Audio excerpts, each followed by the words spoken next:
South Carolina, where today's broadcast is presented by Hopkins Eye Center. And it's with a clear-eye view that we bring you into a match with massive determinant power in Group 6 tonight.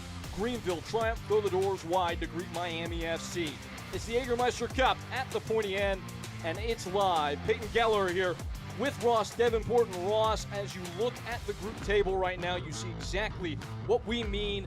Everything up for grabs. Charleston Battery at the bottom on 0 points somehow. Yeah, certainly one of the more exciting groups in the Jägermeister Cup. You see Charleston flying in the USL Championship. No points so far through 2 games. Only 4 games for each team in this competition. Yeah, win for Greenville tonight would vault them into first place for the time being. Miami FC could all but poise themselves to go through with all 3 points pocketed. As for the home side today, their last time out in this competition was a historic, famous result on the road, 1-0 over Charleston Battery. Yeah, Ben Zakowski just got behind the Charleston defense late in that first half. They were outshot 15-2. 6 shots on target allowed by Greenville, but they managed to hold on somehow. And what a massive 3 points it was.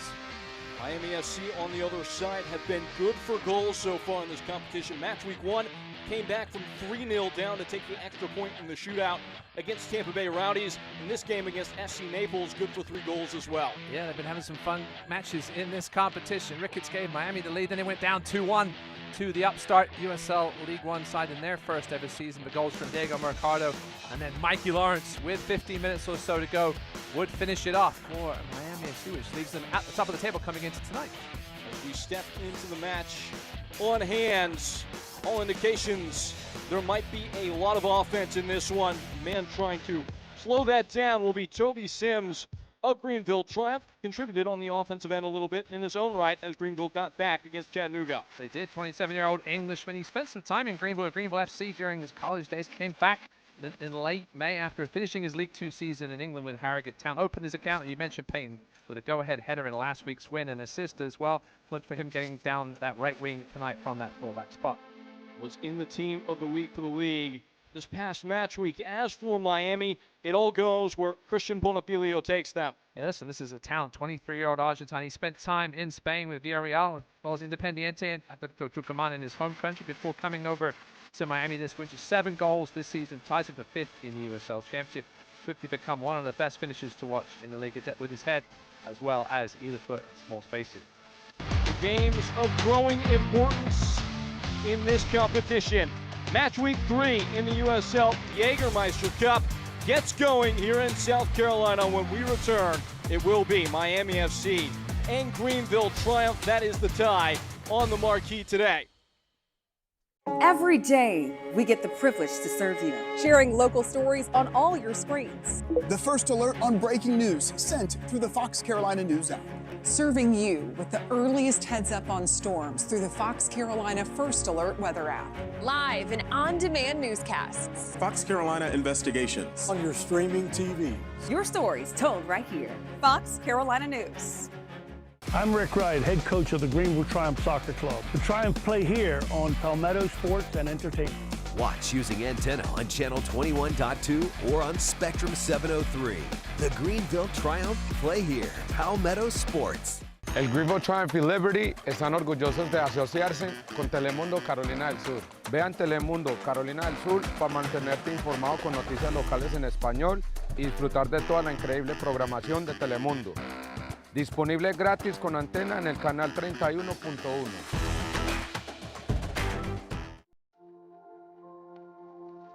Welcome to Wood Creek Dental, where dental care is a family tradition. For over 40 years, we're proud to be a family-owned practice, serving the community of Greenville, South Carolina. At Wood Creek Dental, we believe in quality care and exceptional service. Our experienced dentists and dedicated staff are committed to your oral health. We've invested in modern technology and have created a relaxing atmosphere for your comfort and peace of mind. We prioritize your experience in our calm and caring atmosphere. Our commitment to providing you and your family with exceptional service is at the heart of everything we do, and our patient-centered approach builds relationships based on trust and confidence. Experience the difference for yourself. Wood Creek Dental. Dental care from our family to yours.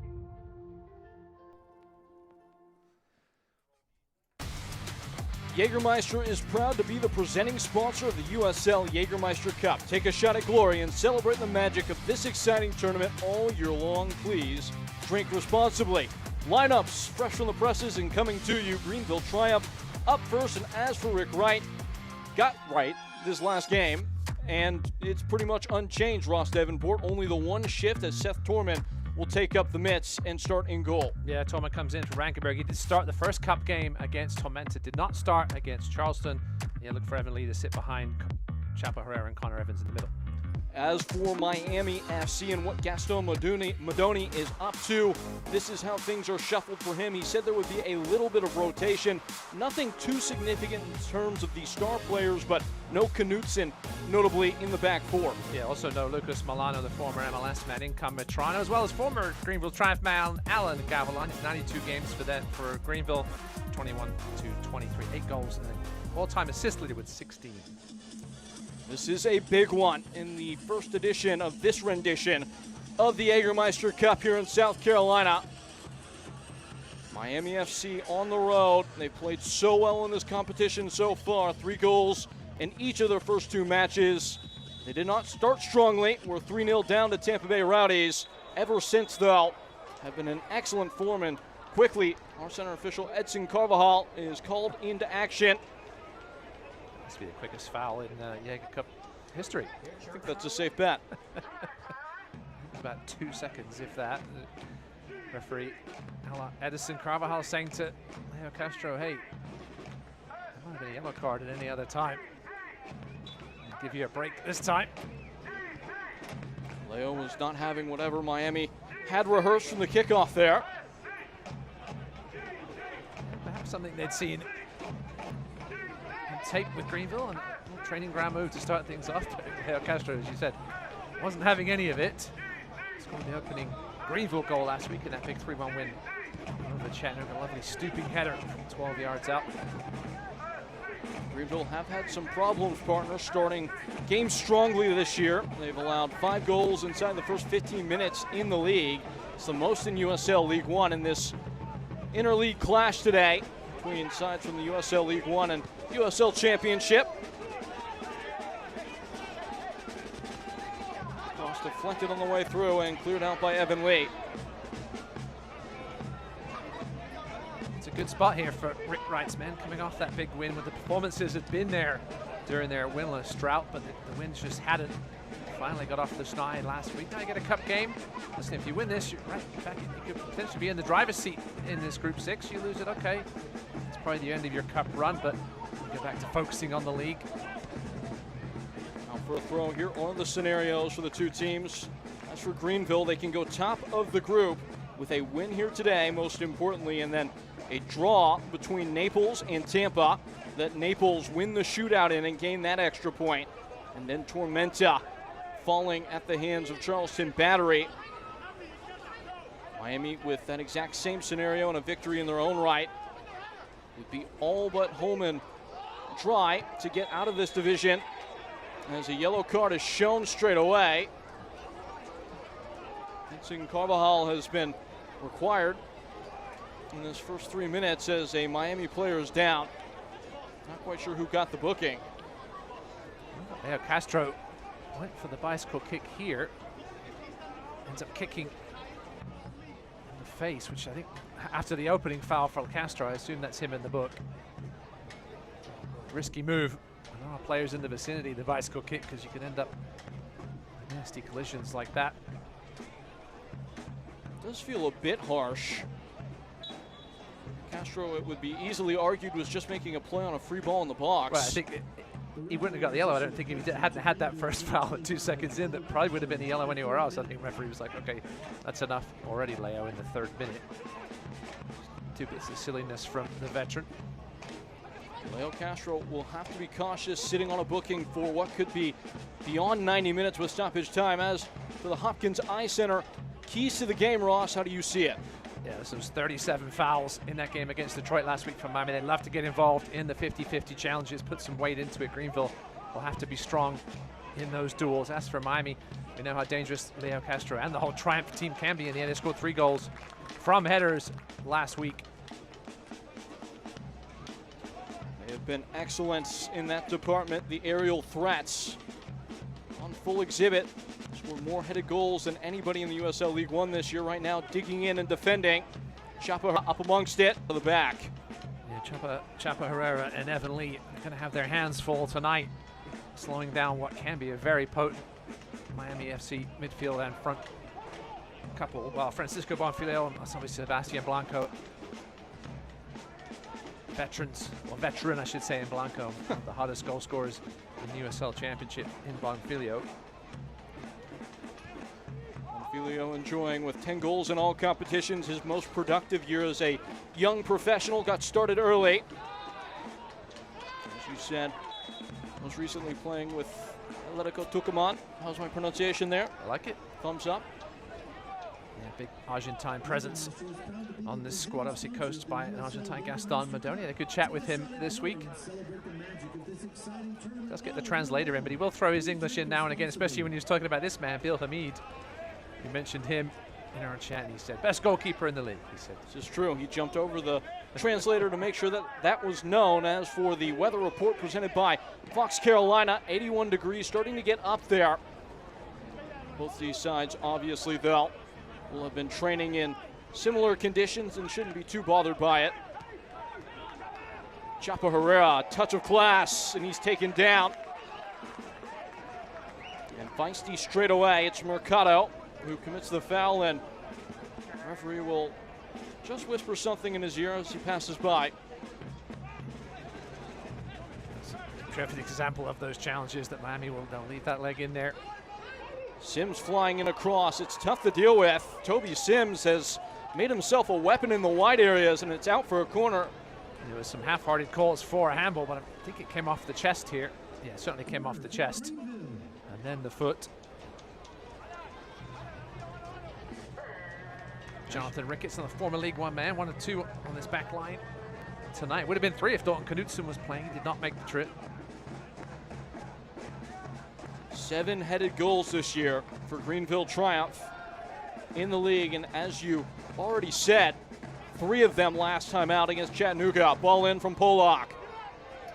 Calls into question Bill Hamid, who rises highest and rolls it out.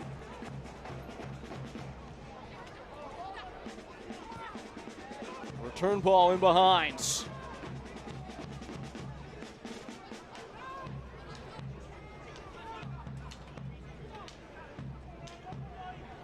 Greenville Triumph, if you're tuning in from the neutral perspective of the visiting eye, with Miami FC in unfamiliar colors as this ball is delivered from deep and headed away. This is the throwback kit modeled off of several Premier League clubs, the idea being to imagine what Greenville Triumph might have looked like if they were playing in the 1970s or 1960s. It was some good luck for them as they broke an 8-match league winless streak, the joint longest in the club's history, as they debuted them last week against Chattanooga Red Wolves. Listen, they were selling well before that victory. I'm sure they sold just as well afterwards as well. A hot commodity in the upstate with the collar. Rick Wright said players were a little torn about the collar. Some like it, some perhaps not so much. Fans can also buy a version of it that doesn't have the collar, which is true. A little cheaper as well. A tall header from Brendan Fricky. Swung wide. It's clever from Miami FC. Stuck along, Seth Torman rises. Snatches the chance before Miami FC can make any danger of it. Now Chapa Herrera very wide open so far. It's been a very high-paced first 8 minutes or so. The team's looking to play some football here today. Does that suit either of these two sides in particular as Rick Wright tries to get the calculus? I mean, we saw what Greenville did against Charleston with the counter-attack goal. They have been able to get the odd counter-attack on occasion. I think Miami loves to get out and run, obviously. I think it suits them about equally. I don't think either side particularly. I think maybe perhaps Miami with a little bit more athleticism and technical ability in the middle. A little more pace, perhaps. Miami FC having a bit of a surprising start to the year with 5 victories already on the campaign. That's more than they had in that historic, for all the wrong reasons, year in 2024, in which they only were able to claim victory that handful of times. listen, as any USL fan knows, it's hard to compare years to years with a lot of these programs. All these players under one-year deals, with a team option for the second year, so we can't have completely different squads, as we almost do here in Miami, from one year to another.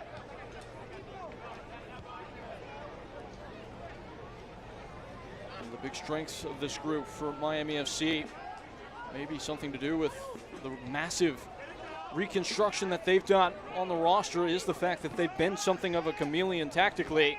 They'll morph and evolve based on the opponent as they shift into gear again.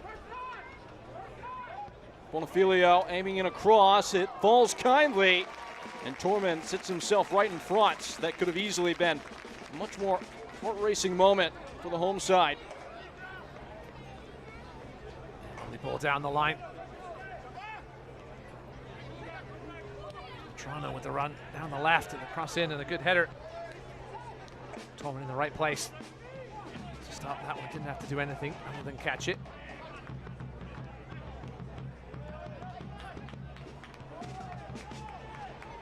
Pollock. This press making it pretty difficult for Greenville Triumph so far. Connor Evans through to Chapa Herrera, who finds some space in the attacking half. Wide man is there. That's where it goes. Siobhan Marsh. And Marsh not on the same page with Leo Castro. Yeah, Castro checked his run. Marsh was under some pressure, had to get rid of it, and unfortunately Castro just slowed down and waiting for the cross instead of a little through ball.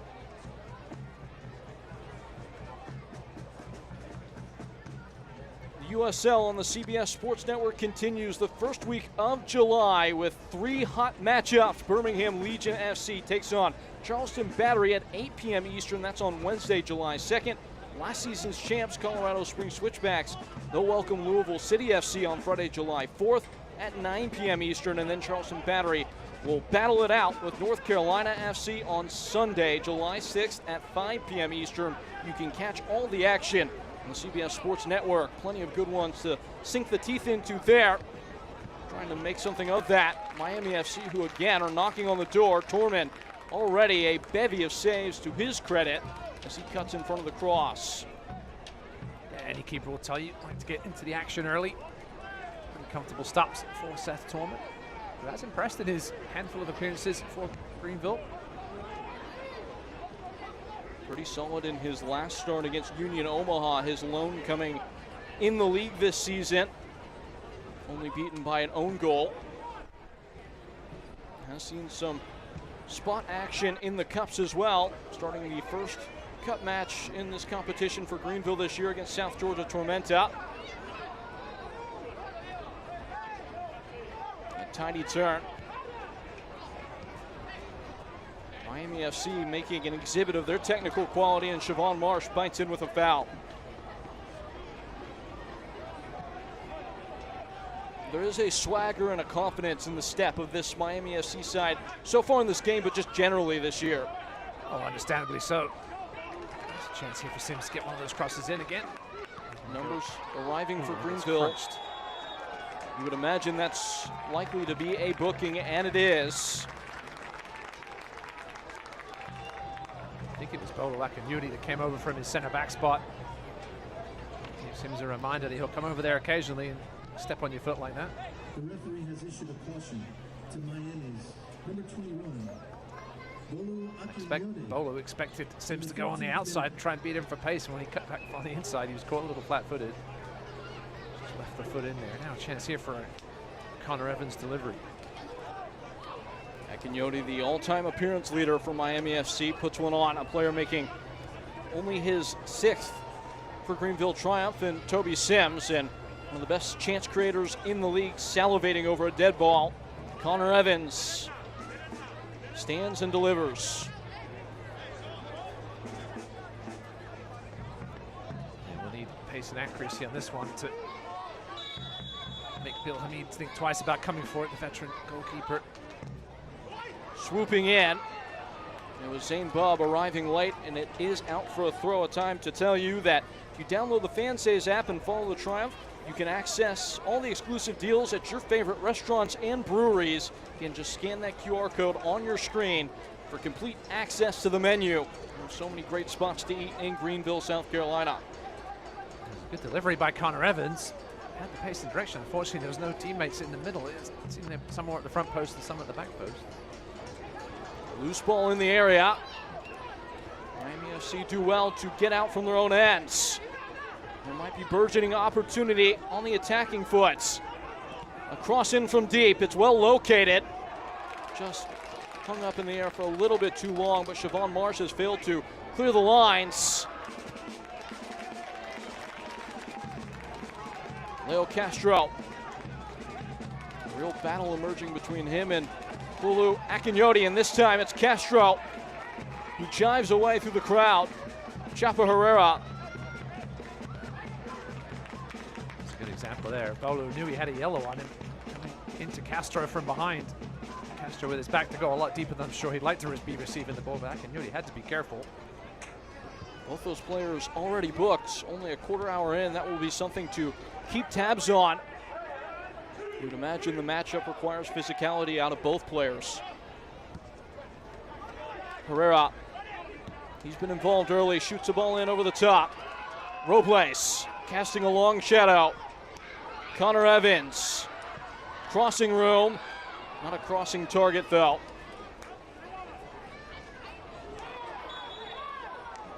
And Marsh has gotten a little bit reckless with the tackle for the second time in just a matter of moments. Certainly give him a warning from Edison Carvajal, just a little clumsy from Siobhan Marsh.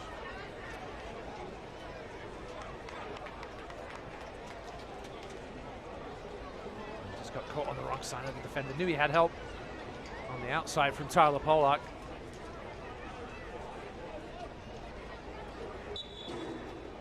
Leaves one on Alan Gavilanes, the former Triumph standout, as there's another standout, Gaston Modoni. Once more his first season at the helm of the Miami FC.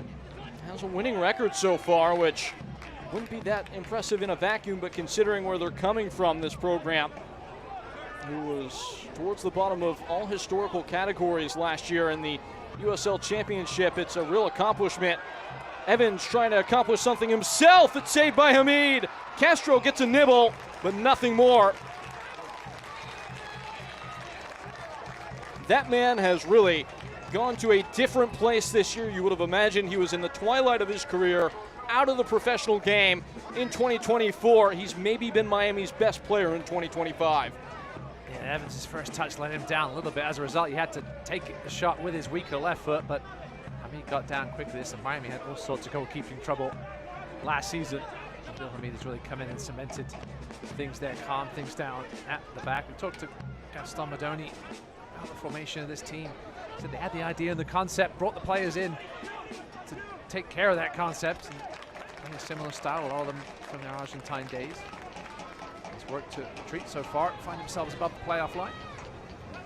Just to that point, with Hamid, they were a little bit surprised the level of player that they were getting with him, but in terms of the task that he had to take on, shoring up things between the pipes. Last season, Miami allowed 3 or more goals on 16 occasions in the league, and with Bill Hamid in net, that's been way less a regular occurrence in 2025. Mitrano. Christian Vasquez, nowhere to go.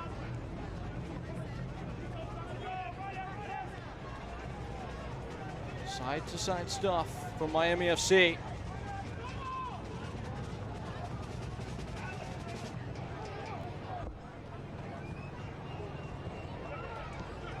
And finally, a disruption of the connection as Greenville step in.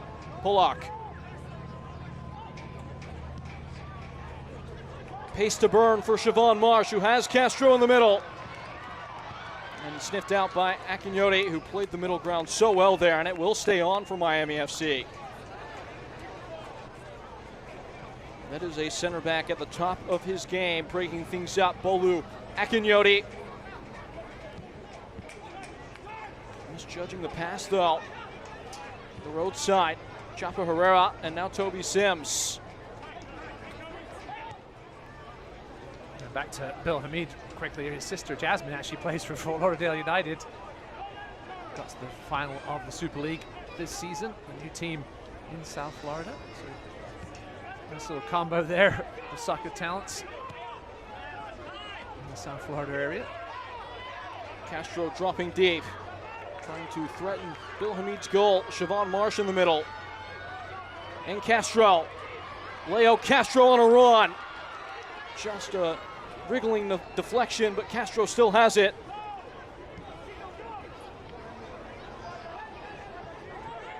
Skipped in. Connor Evans saved away at the near post. It's a corner kick. Hamid in action again. Greenville certainly flowing with confidence from that win last week. Nice little chipped in ball here from Polak to Evans.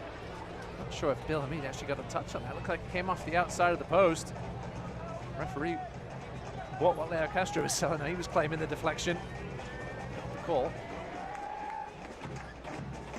Connor Evans, what a rookie season this kid is having. He's played fullback, wing, now he's playing more of a central role. So dangerous in possession. It's a decent ball. Hamid rising once more to meet it. And you mentioned Connor Evans stepping into the base of that midfield has helped Greenville get some stability there. Ball's free. I know that that's a new point of intrigue in the laws of the game, just released by the IFAB committee. Robles claiming that he did everything there according to book. Not going to get the favor of Edson Carvajal.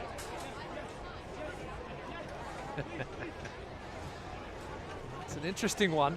Perhaps if Robles had waited, still technically kicking it out of his hand, right? Or was it, had he released it by that point? And just look at that one in slow motion. Robles a little hard done by there. You are the one of the two of us that referees on the weekend, so that is the important designation, correct? If the ball has left the hand of the keeper, it's live, correct? Yeah, that was a tight one. And once you no longer have control, you can see what Robles was trying to do.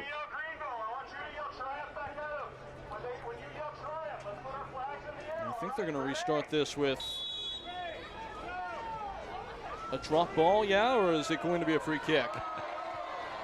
Listen, in these days of social media clips, that might be one that ends up on some of the referee sites and accounts over the coming week. Should that goal, well, should the turnover have been allowed or not? Edson Carvajal is one of the league's best, has received much acclaim with the whistle in hands. Miami FC doing their best to leave it in the rear view, away by Seth Torment. Another tangle there at the back.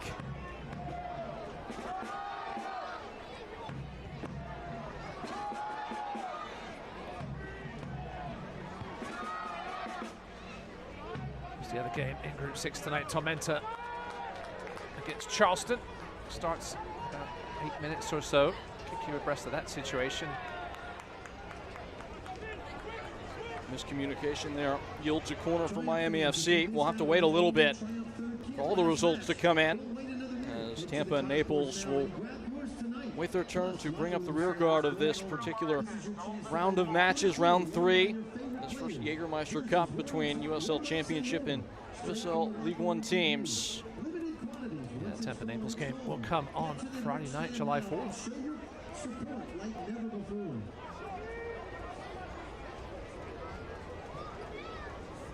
Christian Vasquez set and prepared. Within swing. It's a decent ball and ducked over the frame.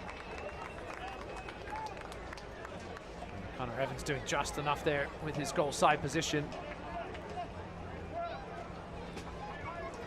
Resulting in a bit of a jersey grab.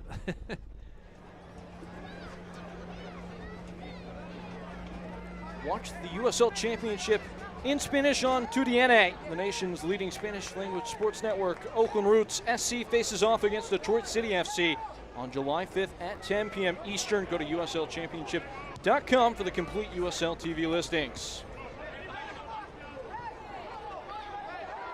Another scrap. Chapa Herrera intertwined once more.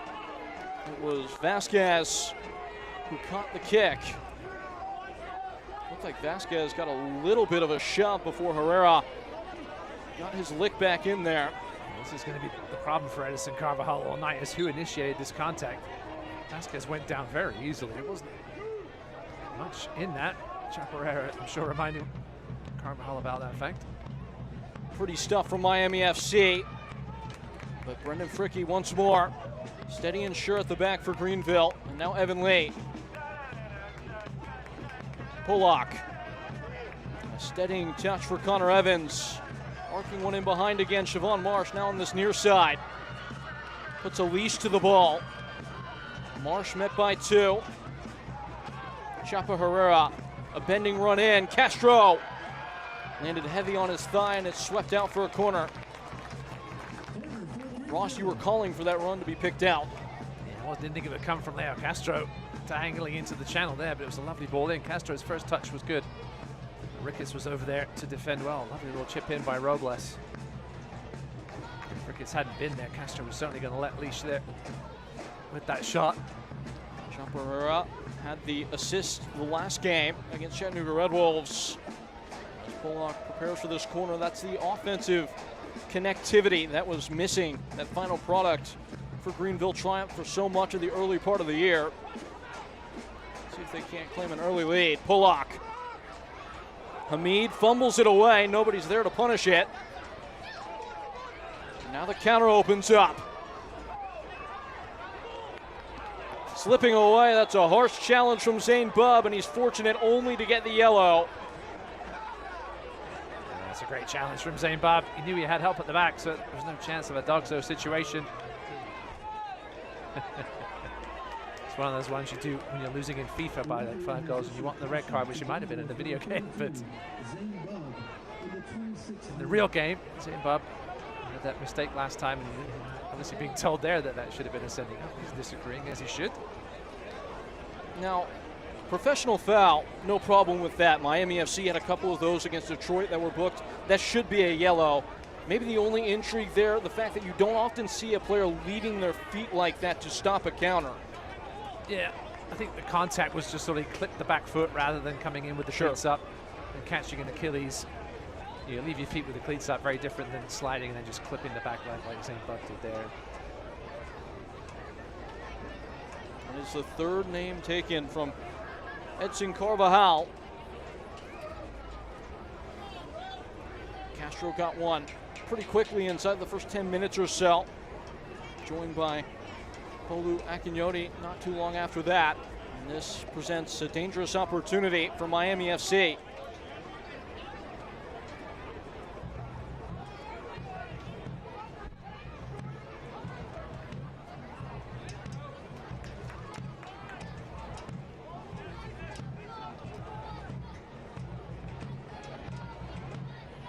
Still more communication from the referee.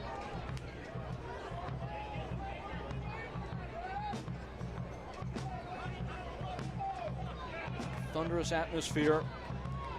Greenville Triumph fans, the Reedy River Riot, always dependable to show up in mass, but I think there might be some more stirring in their contingent given the performance a week ago.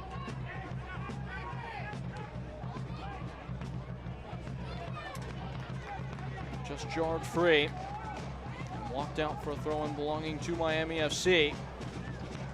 The big bodies will track back to their defensive positions ahead of this. Tried to catch Greenville napping there with a little fake delivery.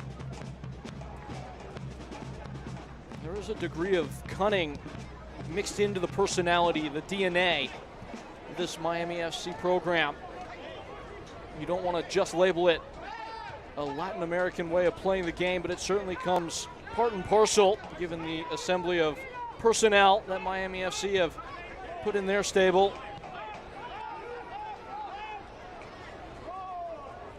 Always a degree of mischief, of trickery. I know in the Argentine game, the idea of the gaucho, being able to outwit the opponent, is a big part of the footballing culture. I like Diego Maradona outwit the referee in a certain 1986 World Cup game. Great documentary on this World Cup run from Argentina and this most recent vintage. On that here in a moment. Miami FC with other attacking ideas.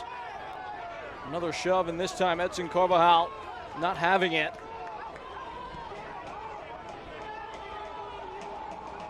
Miami FC back in motion and pounced upon by Polak.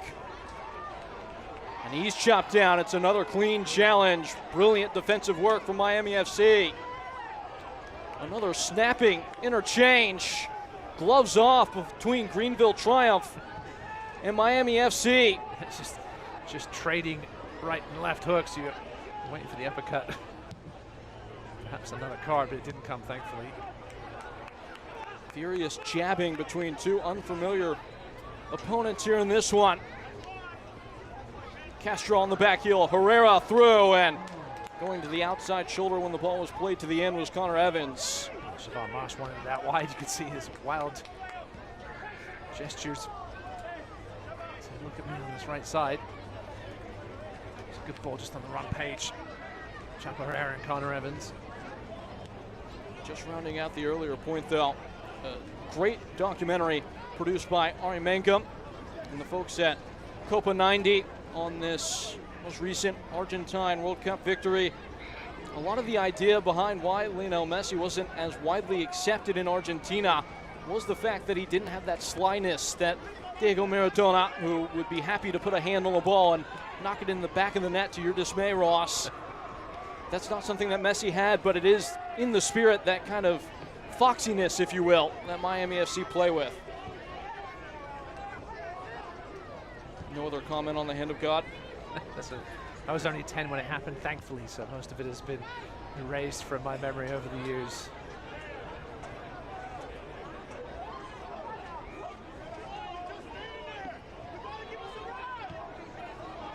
Needs to slow down a little bit here, as it perhaps expected in the heat. Certainly going to be hard to keep up the pace that was the first 20 minutes of this game, end-to-end stuff. Stumbling first touch, now wide. Mitrano with space. It was a piercing shot across the bow. Stepped away for now by Greenville Triumph. Half an hour gone.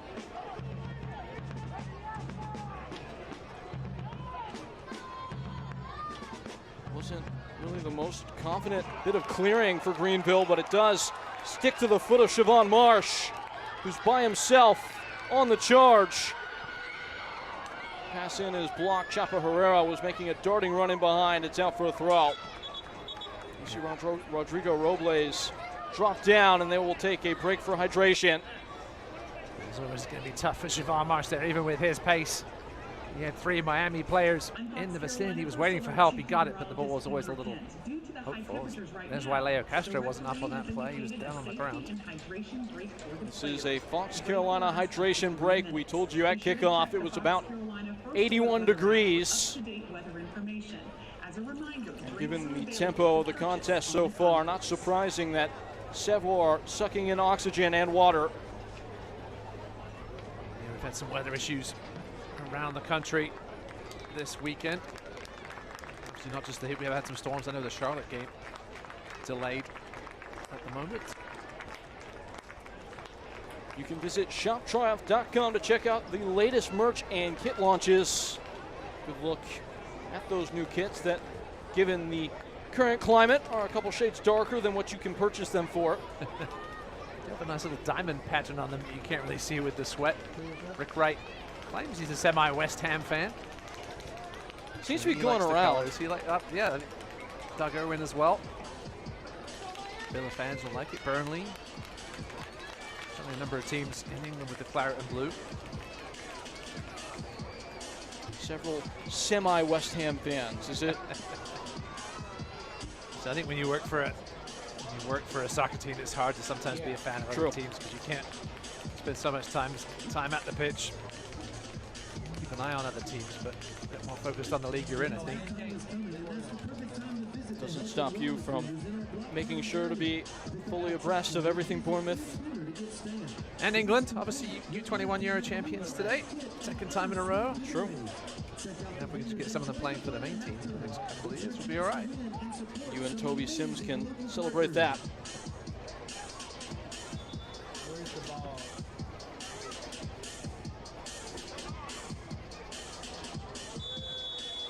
Pollock up with the ball, prepared for a Greenville throw-in.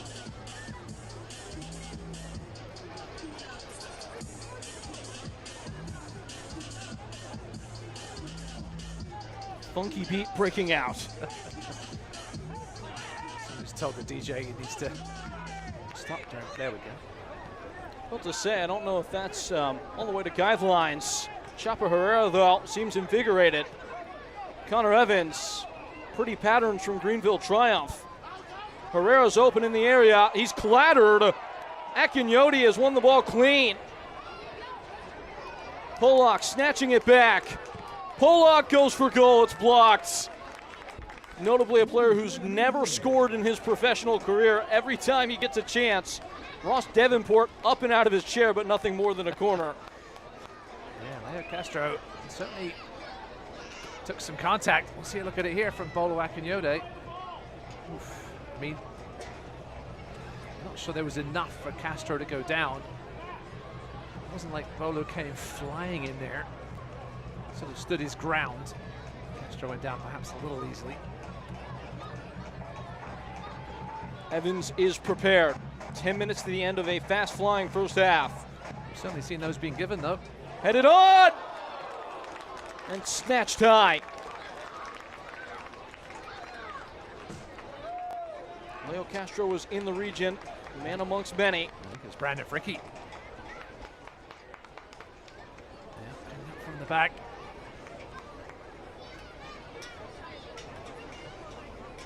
Select is proud to be the official match ball supplier of the USL Championship from the Academy to the big league. Select is there every step of the way. Visit us.select-sport.com. The latest Select products, specials, and more. Select, the player's choice.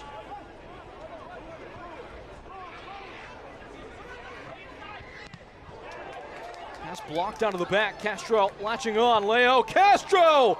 Hamid called into action. Another go from Marsh, and it's sky high. Oh, Enrico Robles doing exactly what Rick Wright wants to see him do, causing absolute chaos in the final third. It was a comfortable save in the end, I think, by Hamid. Yeah, Castro was a long way out, struck it well. It wasn't full extension, it was a good height for him, though. He's taken something special to beat this veteran from there. 8 caps with the U.S. men's national team. A player at the top of his game right now. And he made what was not the easiest shot to deal with look pretty routine. You had that right.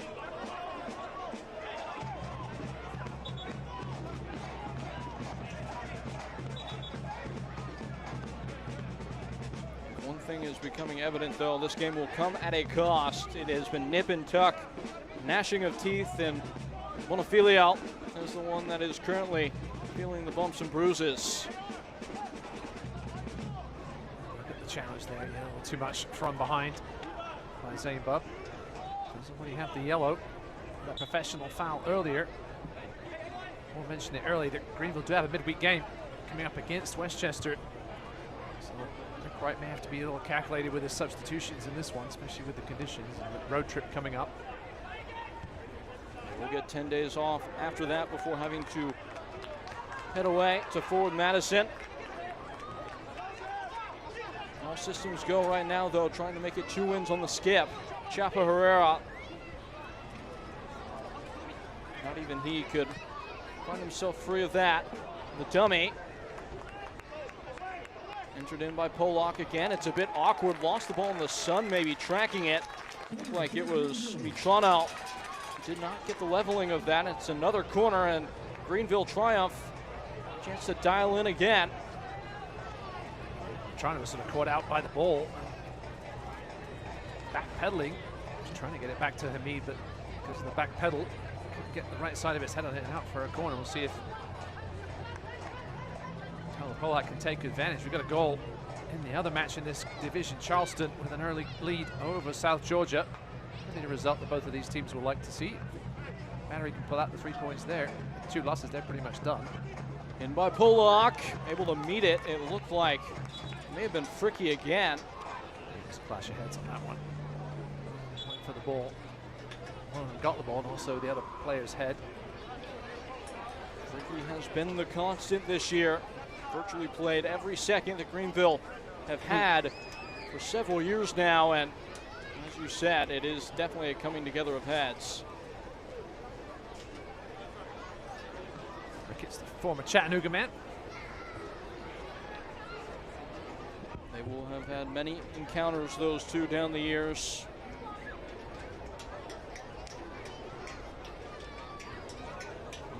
.145 total professional appearances for Ricketts. Gaston, the USL. Gaston Madoni patrolling the sides. We asked him about Alan Gavilanes.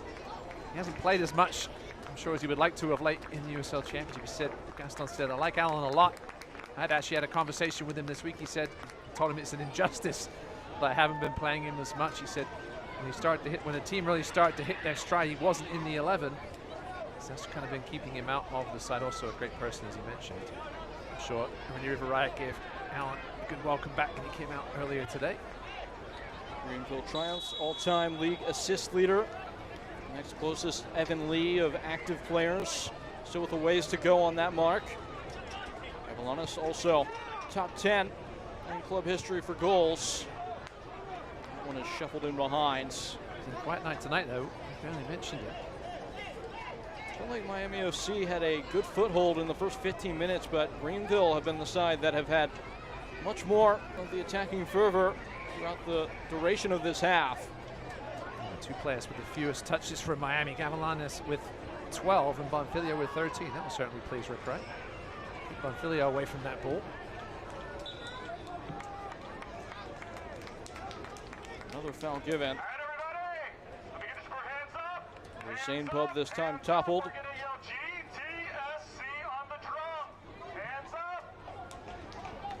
Soccer season is here, and SeatGeek is the official ticketing partner of the USL. Get all your USL tickets and more from the #1 ticketing site, SeatGeek, your ticket to great seats.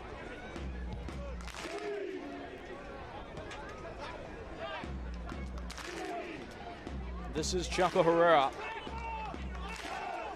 He's been lively so far, but this time dispossessed. Vasquez swept in by Blanco. It was a well-crafted cross, but Bonfiglio not up for it.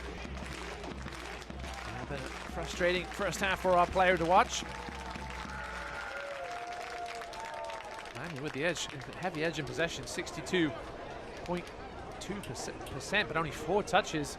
That may have been the 5th there in Greenville's box. Compared to 10 for Greenville. Certainly made the most of their limited possession.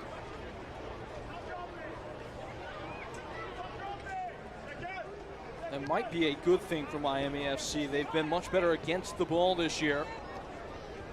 All of their victories in the league have come with less of the possession. 4 of the 5 with 40% or less. 45% or less, I should say. Siobhan Marsh. He's trundled over. As play stops, it's a free kick for Greenville Triumph. Unfortunately for Triumph fans, it's on the wrong side a little bit for Connor Evans. I'm sure he'd love it to be on the other side for a strike, perhaps.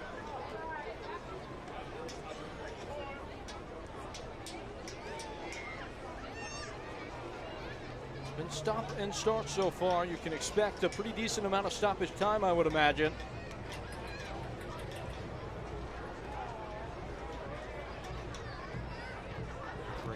Toby Sims is going to be 1 yard away from that wall as he walks a few yards away now. Siobhan Marsh perhaps fancies a crack from here with his left foot. 4-man barricade. Hamida has only conceded 1 goal from outside the box this year. And it's clipped away.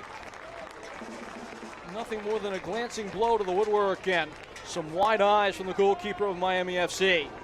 Hamida was scrambling over. He may have had it covered. It's hit with a decent amount of pace just by Siobhan Marsh, just not quite enough dip on it. Certainly going to take a quality strike to beat Bill Hamid. That was loose from Miami. Seen a couple of those passes tonight. Just trying to get a wrangle on it right now, Hamid.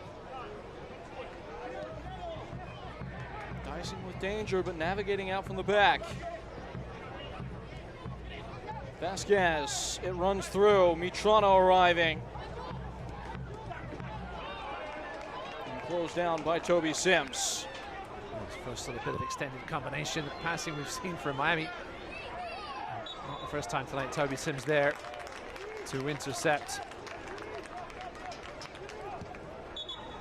Greenville wanted to go fast. Siobhan Marsh making waves on this near flank, but it will be returned to the spot of the crime.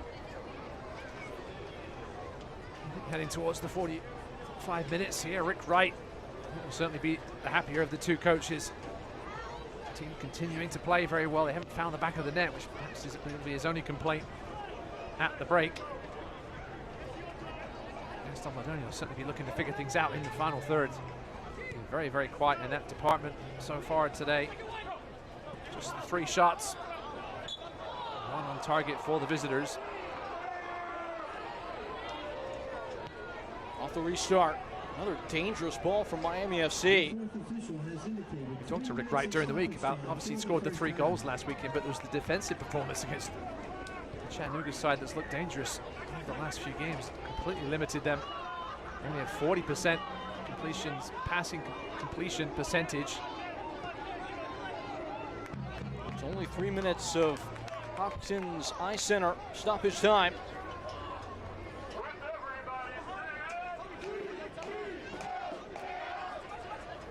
In the opposition's half, they held Chattanooga to 56.3% passing accuracy in the game. That was a top 10 worst number in the history of League One.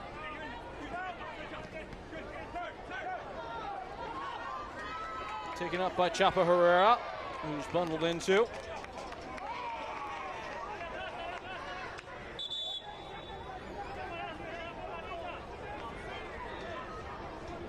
Tonight, only 50% in the final third.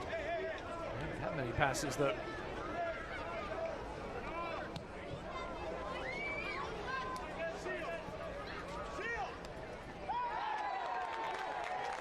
Another throw-in coming for Greenville Triumph. See if they can't sneak something in just ahead of halftime.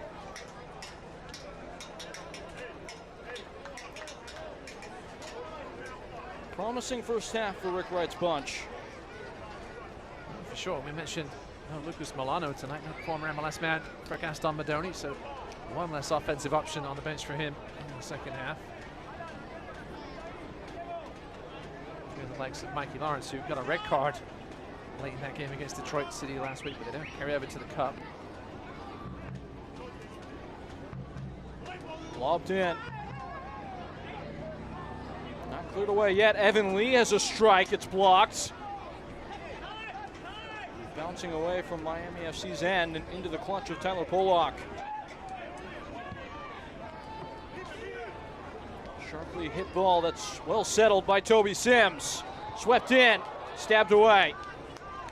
Ball by Sims on the run.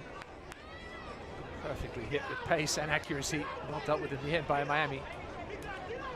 Greenville not trying to link to the half here by any means. Careful. Bub had the error that facilitated the opener for Chattanooga Red Wolves in the last match. This time, he is able to find himself free, and foul is given here, apparently against Leo Castro.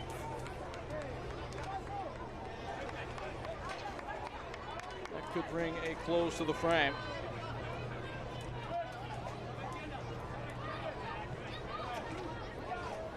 So as it sits, scoreless in South Carolina, Greenville Triumph and Miami FC have traded blows the first couple of rounds with no separation so far.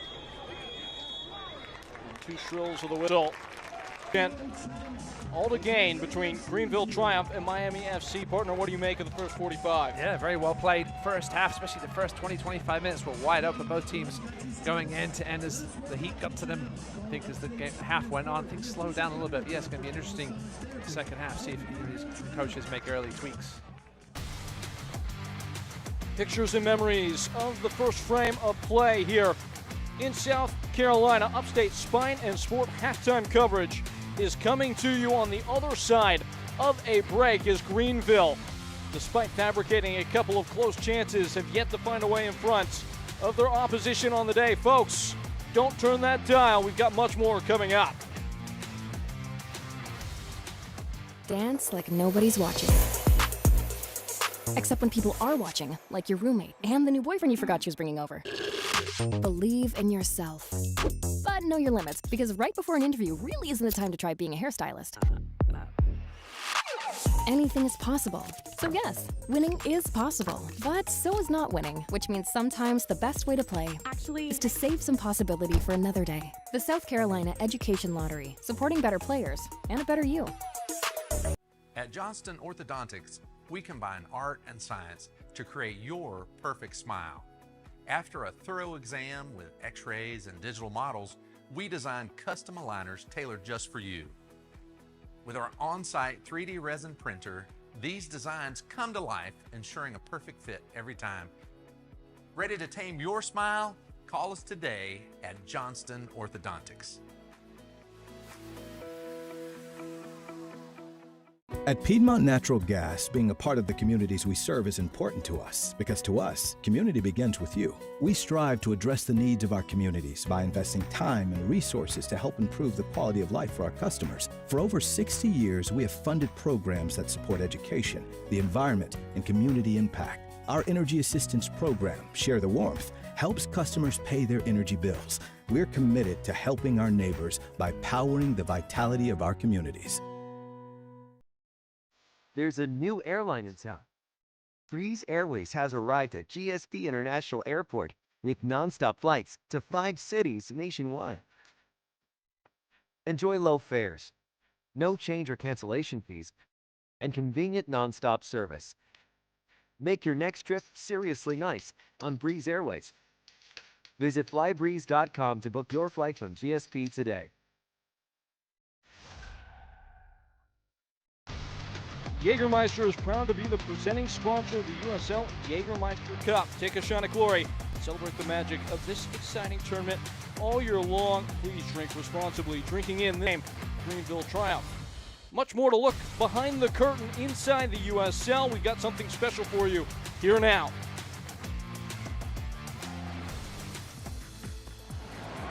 Turn on your TV and get ready to be entertained. Few things can captivate a mass audience like live sports. And if a broadcast feels like magic, A lot of people just think you flick the switch and it's easy and it magically appears, but there's so much that goes into it behind the scenes. Mike Friedman is the Vice President and Executive Producer at NEP Media Services. For USL National Broadcasts on CBS, Friedman's team is close to 40 people. They're led by the producer and director. That's for any production. And then from there, you have associate directors, you have graphics people, you have replay people, you have the camera operators, you have engineers, you have tech managers, all working for that one common goal of a smooth broadcast. Now here's something you may not know. At NEP in South Florida, hundreds of broadcasts in the USL Championship, League One, and Super League are broadcast remotely. All stadium cameras feed directly to NEP. And just like a truck on site, camera shots are switched live. And there are eyeballs on the product.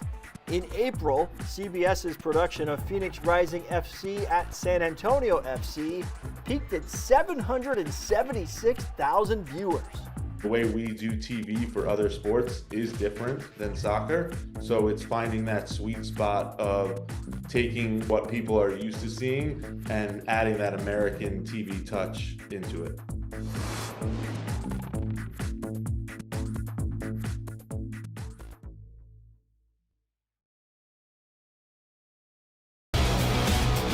They say it's a radio show, so why are we on TV? That's a good question. We've got a lot of them for Sean McCauley. The Indy 11 head coach joins us this week. Feel like he's got some ideas that are going to help revolutionize the Indy 11 and what the championship looks like moving forward from a recruiting standpoint. North Carolina FC ends Louisville's historic unbeaten run to start the season. What does it mean overall? We chat about all that and more. USL All Access Tuesday night. I'll show you something that you ain't never seen before. I'll show you something you've never seen before. Pain doesn't care who you are or why you hurt, but pain can be mastered if you know the way. Focus! Fight back with Tiger Balm's legendary herbal power. Whatever it takes. Trusted for over 100 years. Tiger Bomb's proven herbal blend tames pain with the strength and speed of the tiger so that you can rise above pain. Let's make a Karate Kid. And get back to living. This is the way of the tiger. Wait, come back! Wait, come back, I need more help. Take a loan off and take a loan for free. Today we went to the beach, and it was totally worth it. Stay 3 nights this summer at Best Western and get $50 off a future stay. 3 ice-cold Jägermeister shots, please. Those look warm.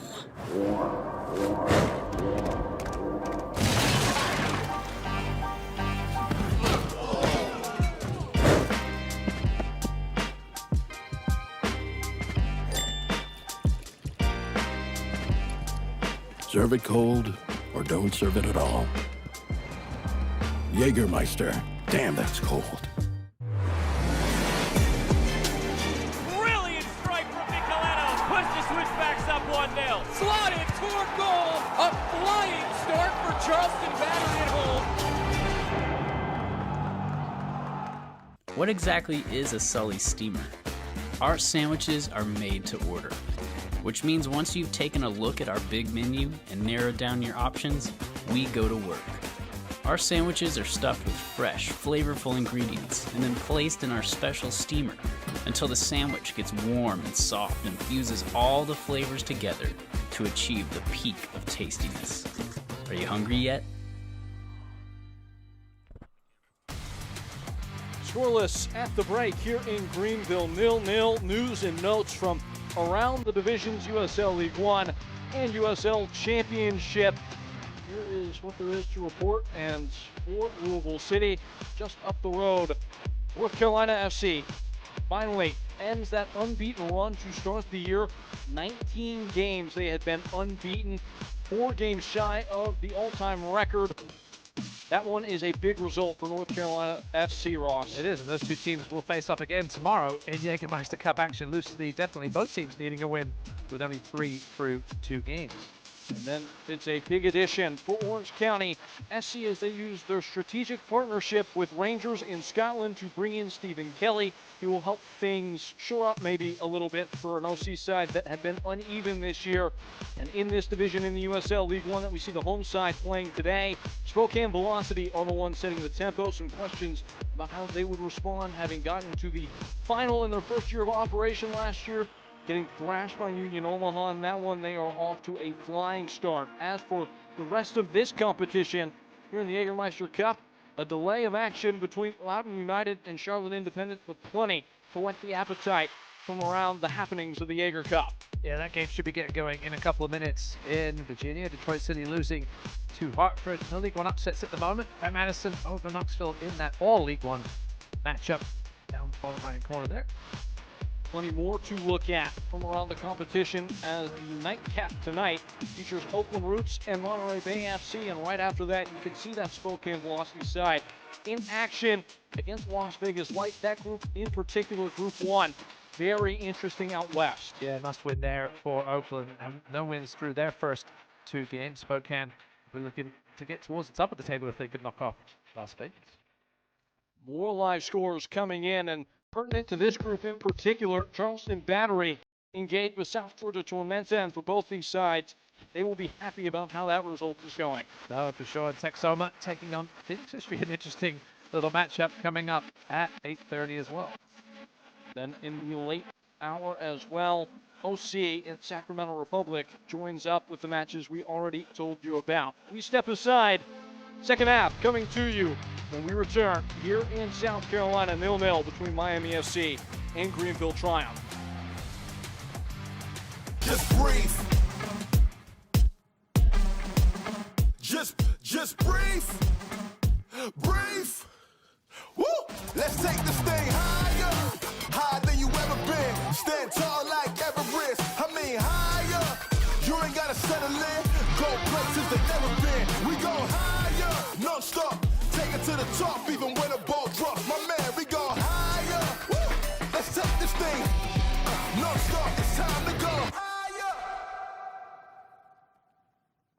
Welcome to Wood Creek Dental, where dental care is a family tradition. For over 40 years, we're proud to be a family-owned practice serving the community of Greenville, South Carolina. Our experienced dentists and dedicated staff are committed to your oral health. Experience the difference for yourself. Wood Creek Dental. Dental care from our family to yours.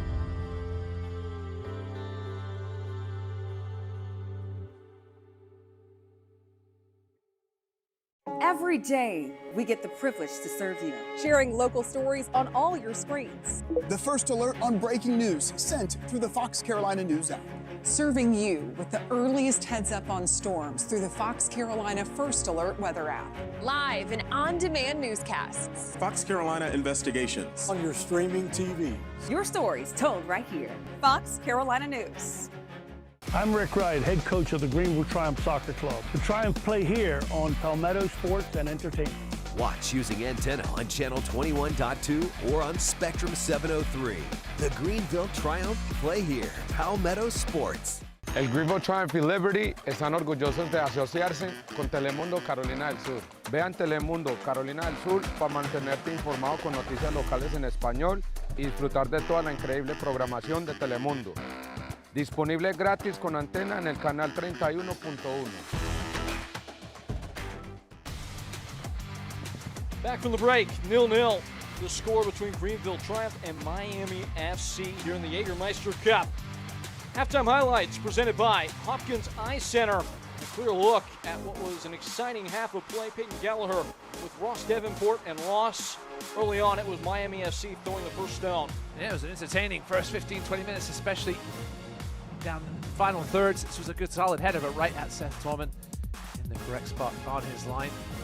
Torman would make a handful of saves in the frame, but most of the action went the way of Greenville Triumph. This is Connor Evans. And certainly one of the best chances on the opening stanza. Evans on his not-so-favored left foot, but forcing a good low save from the veteran Bill Hamid.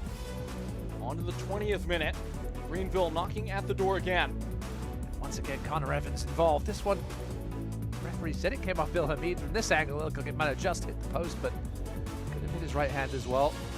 Too much complaining from Miami, but yet another chance for Evans. A corner flag kick comes in high, lands on the head of the man that Miami FC wanted to find, but unable to hit the target. Certainly more half chances than anything for for Miami in this first half. This was Leo Castro from distance, forcing a good acrobatic athletic save from Bill Hamid as Siobhan Marsh puts it over on the rebound. But certainly Hamid was the busier of the goalies in the first 45 minutes. Siobhan Marsh would put another free kick onto the woodwork late on in the half. Just drive home the points of how much Greenville really were in the ascendancy after a rickety start to the game. Rick Wright's bunch throwing serious blows with a chance to go top of the group. They can hold this result against Miami FC here today at home. As things stand, only 1 point separating second and sixth in this Group 6. I'm sure the other teams in this league, in this group, will be loving the score at the moment, especially Tampa Bay and Naples. Only 2 games played. What were the things that Greenville did well to really claim control of the game that they must hold up here at the early part of the second half? Well, listen, this is a USL League One team playing against a championship side. Sometimes you come out a little tentative, but Greenville came out to shoot, looking to win this game, get an early goal. Didn't get it, but by far the better team in the first half.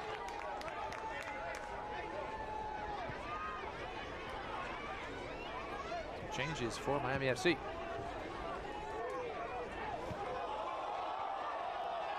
It's found the back of the nets. Greenville bursts forward immediately, and Rodrigo Robles, a piercing punch.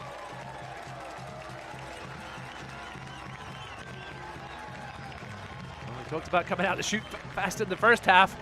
What a start to the second half for the home team. Robles with the little cheeky lob over Bill Hamid, and look who's at the beginning of it again. Toby Sims with a lovely ball forward. Bill Hamid caught in complete no man's land. That's poor goalkeeping from the veteran, and certainly nothing poor about that finish from Robles. Comes over his shoulder. That's a lot harder than it looks.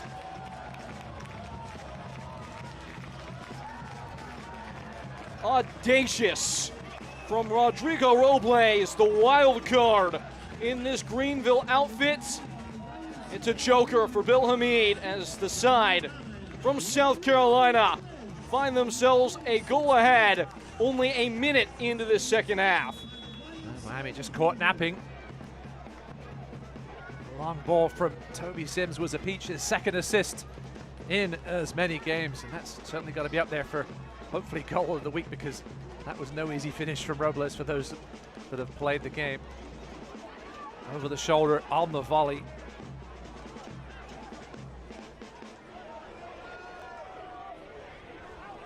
So where do Miami go from here? On the bounce, it's Greenville.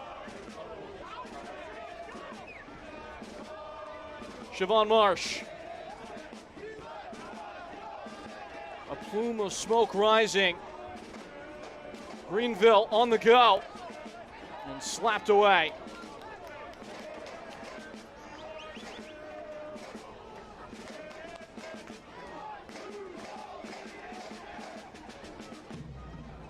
It was Gavilanes and Mitrano who exited for Miami FC. We didn't get to fully update those substitutions before the goal from Greenville triumph.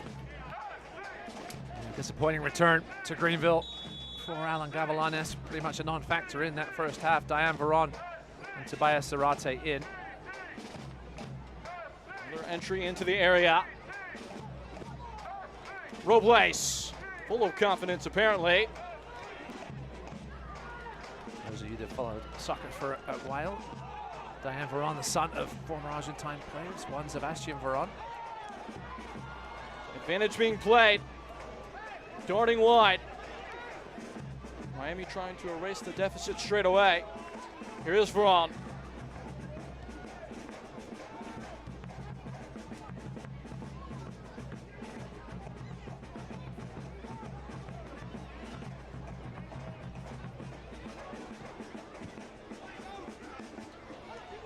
Hit away by Polak. Hit in! Seth Torment!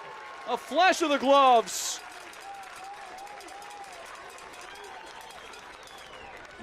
That was some strike. That tells you all about that from Seth Torman. A very quiet first half. This one was hit like a missile. It seemed like Torman may have seen it late as well. There's a couple of bodies in front. It was moving though.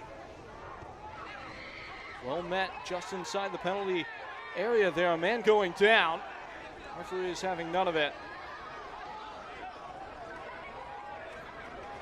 Robles telling Matias Romero to get up. Clutching his neck. Romero actually scored the last goal Miami FC had in the midweek last week against Charleston Battery. Has been a pretty crucial part, starting all 13 games this year for Gaston Modoni. Nothing in that.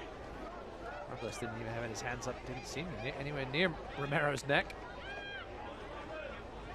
So you have the assistant referee over there as well. He didn't see anything. There is Gaston Modoni, who, if he was trying to change anything with that pair of subs he made at halftime, that plan has had to radically change straight away. If you haven't been able to get back in your seat until just now after halftime, Rodrigo Robles is the man whose name is up in lights. A cheeky one-time finish on a long ball in behind, chipped up over Bill Hamid, has created separation now in Greenville triumph as it sits in the live table. A chance to go atop this Group 6 in the Jägermeister Cup, entering into the final match day. After a disappointing first season in Greenville, Rodrigo Robles seems to sort of be finding himself here in his sophomore campaign. Castro, Marsh, opportunity in the box, Siobhan Marsh. Got a sight of target. Went himself and went high. I was looking up at the assistant referee to see if there was a hint of offside. On this one, certainly looked like it was. Ricketts was back there, but it looked like Marsh was a good yard behind the last man, but no call. I think Siobhan Marsh might have been surprised the whistle didn't blow as well. Away by Sims.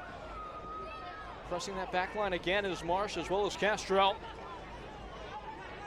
And those long balls by Toby Sims are really forcing this Miami back four to respect the runs over the back, and that's opening things up here in the middle for Greenville.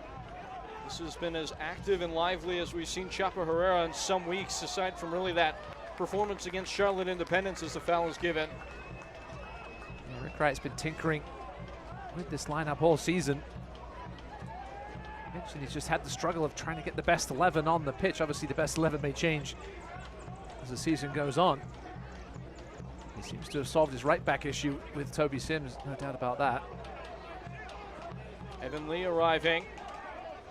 Forces Miami FC to do some defending, and they do. Of course, there a Papa Mensah injury, perhaps allowing Robles to get a little more time out there than he perhaps would have done if Mensah was healthy. His first Greenville season certainly hasn't gone to plan, but we may see him later today, especially with the midweek game. Robles had the assist last game. And there is a foul called on Siobhan Marsh, and quickly into the pocket. You would imagine potentially Edson Carvajal might be a little bit more liberal, taking names in the second half. Of course, he had to give a yellow to Leo Castro not 5 or 10 minutes into the game, and just straight on the foot from Siobhan Marsh. That's silly stuff for Marsh. Yeah, those 2 early fouls in the first half that he got warned for. Listen, referees, they do keep in their mind whether fouls are reckless or just silly. If you're giving away silly stuff, too much silly stuff, it'll end up adding up to a yellow card. That's good work from Evan Lee there. Castro runs out of room. We talked about how important it would be for Greenville to win the 50-50s. That's an area that they have really dominated so far. Yeah, we'll take a look at some duel stats here in a second. Certainly won just about half of the duels, 52.4%. If you're winning that battle against Miami FC, you're doing a good job tonight. They've won 69% of the aerial duels, which we thought only a high. Romero.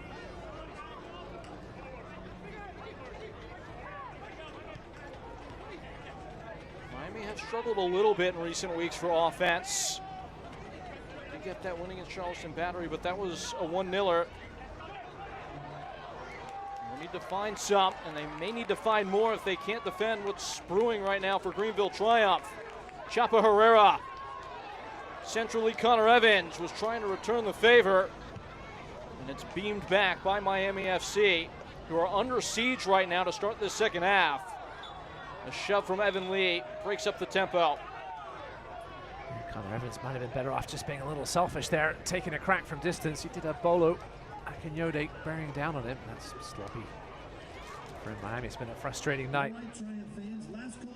Passing accuracy in the final third so far. Greenville 70.3%, Miami 55.1%. Another successful defensive outing.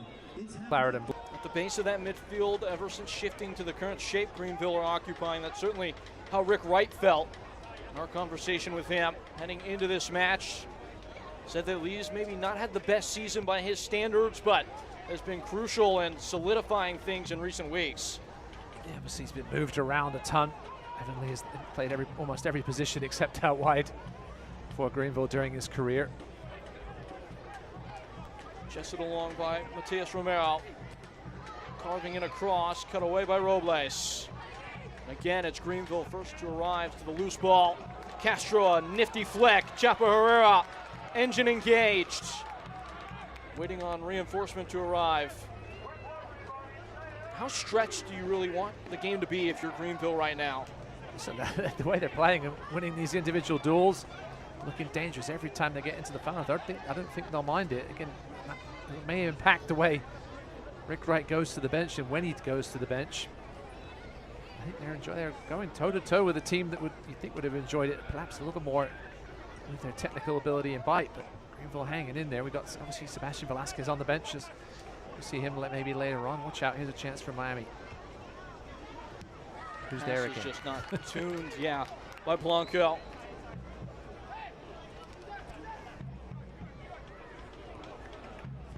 Justin mentioning those reinforcements for Greenville Triumph and Miami FC. You look at a player like Ben Zakowski, who scored in the last Jaeger Cup match, has been a big-time attacking piece for Greenville.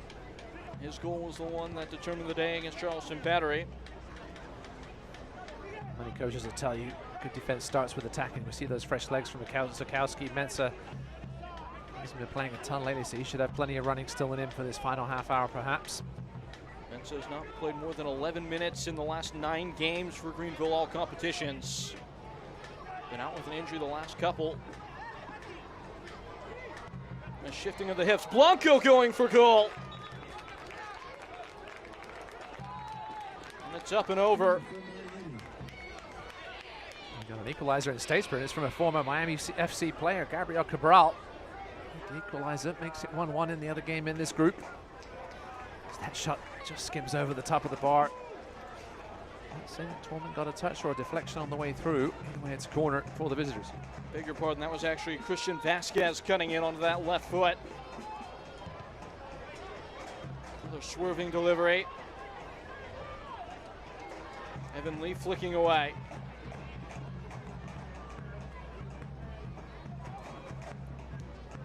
Beamed in. Jeez. See if Tormund got a touch. It looks like he did. I think he did. He came over very casually to that front post. Didn't even have to dive. Just sort of stuck that big paw up and knocked it away. That was enough. Miami putting the pressure on here. It's been a while since we've said that. Seth Tormund acquitting himself quite well in this deputy stint in goal, as he's called into action once more with a calm catch.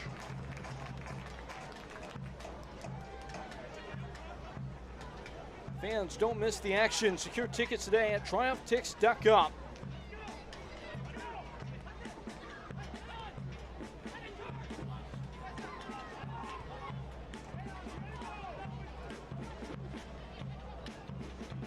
At pace, Sims. Miami closing the space, and Sims has his pass blocked. Now he picks out Connor Evans. Plowing one ahead for Siobhan Marsh, who had a lot of ground to make up if he was going to catch up, but does win a throw.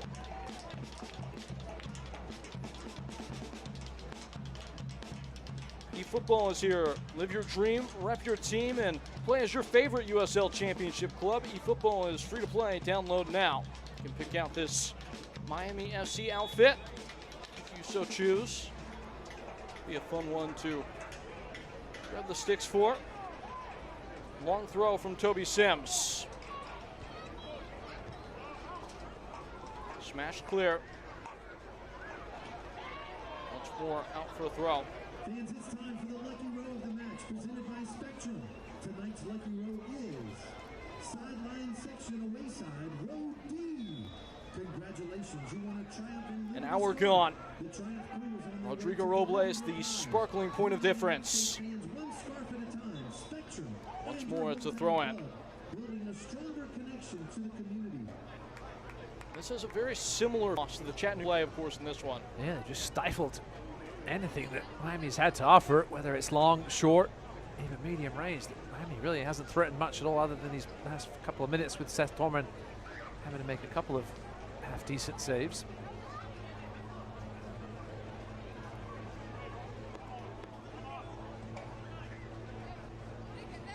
Repping a free kick is Connor Evans, sharpening his blade.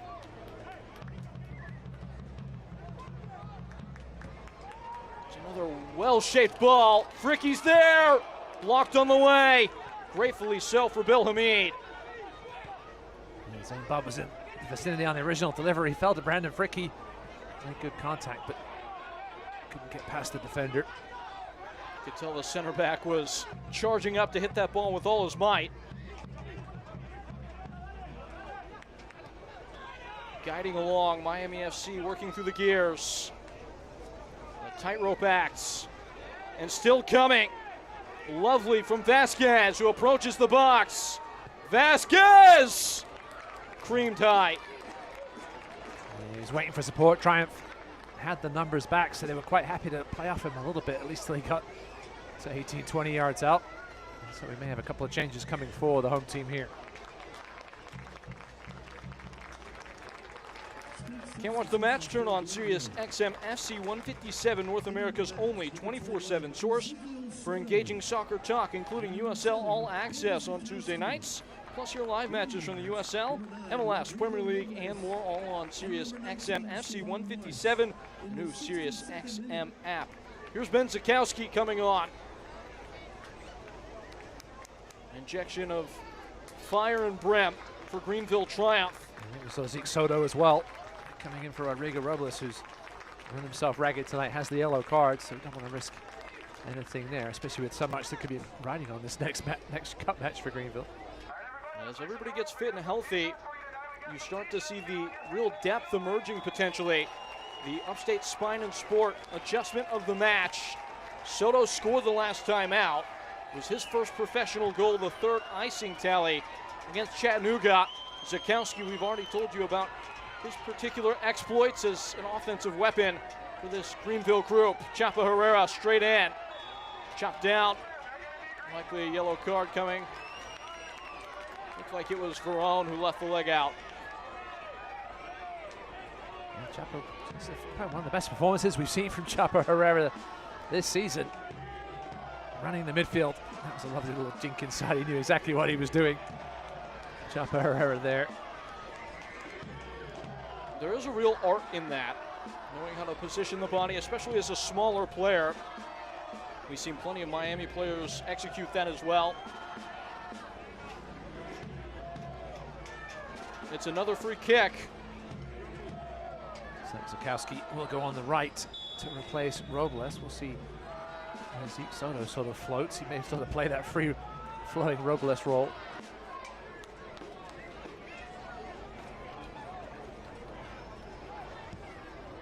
Looped in, it's a great ball. Castro was camping, and Hamid 3 steps ahead. It's just too good of a delivery because Castro was a couple of yards offside. That's sloppy again from Hamid. They might get away with it though. Sliding in was Brandon Fricke, who's up and upset. Yeah. Meanwhile, it's Castro, unable to take the sting out of the ball on his first touch. Now Chapa Herrera. Things really heating up here in the Jägermeister Cup.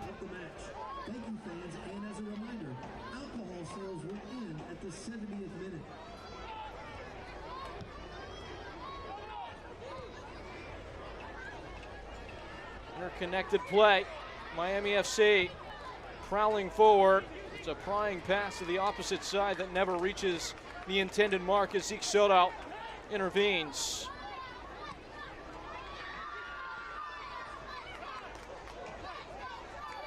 Frantic. This is how the game started. Odd that we're seeing it come back to this in the middle of the second half.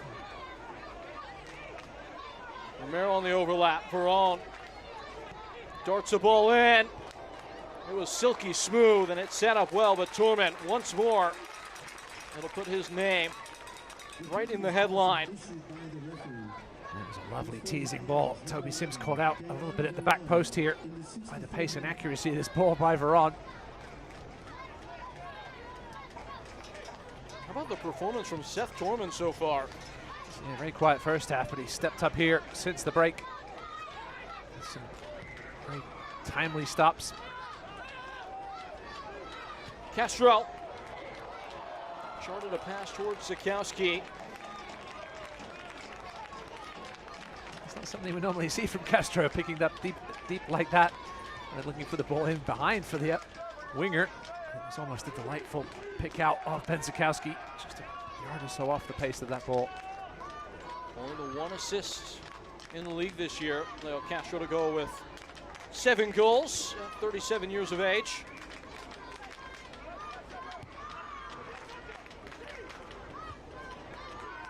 Rodrigo Robles, a reminder, his goal in the 46th minute has defined the conditions as Miami FC try to get it back here. Torment, basically a fair catch.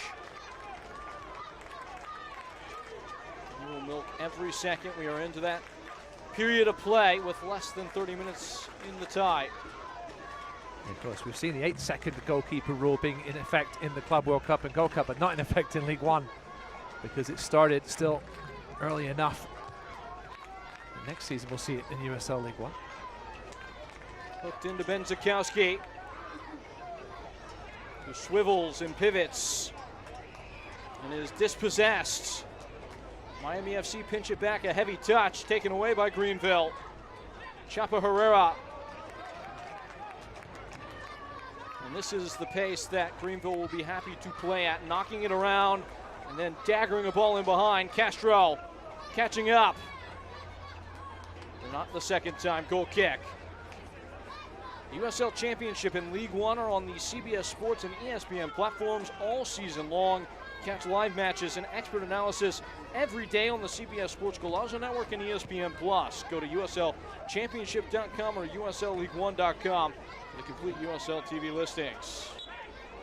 Foul given. Been a little bit less frosty in the second half, but a free kick coming nonetheless for Greenville.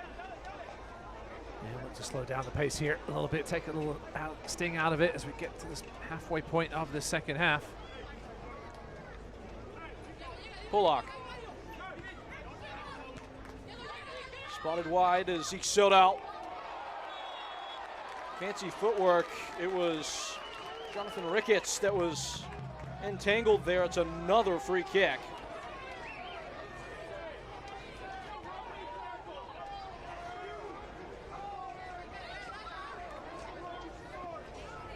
Good look there. That is the 21st total foul between the teams. Feels like it's been a lot more. Yeah, they've certainly come in spurts. Chance for Connor Evans here to perhaps put one on a platter for one of the big boys. How many times can Miami live on the edge with these set pieces? Greenville triumph, training their sights. Up and away from Evans, and just able to interlude is Hamid.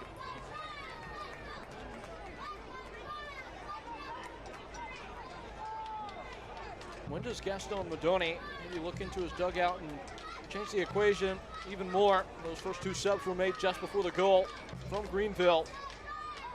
Here we got Ricky Rivera on the bench. Mikey Lawrence, we mentioned, certainly some offensive talent left there. Into this one, even if it ends in a tie, does not go to extra time, so no need to worry about going 120. Just go straight to penalties for that extra point. Hunting impacts Greenville triumph, but Chapa Herrera winning a bit too stiff and strong.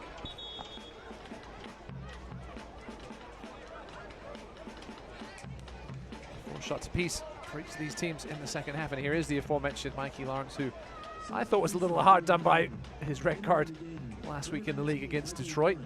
South Florida man out of Southeastern. Native of Pembroke Pines, Florida. Basically his entire life in the region. Scored in the last Jägermeister Cup match against FC Naples. He's a big physical presence. Onto it, Chapa Herrera. Castro running sidecar.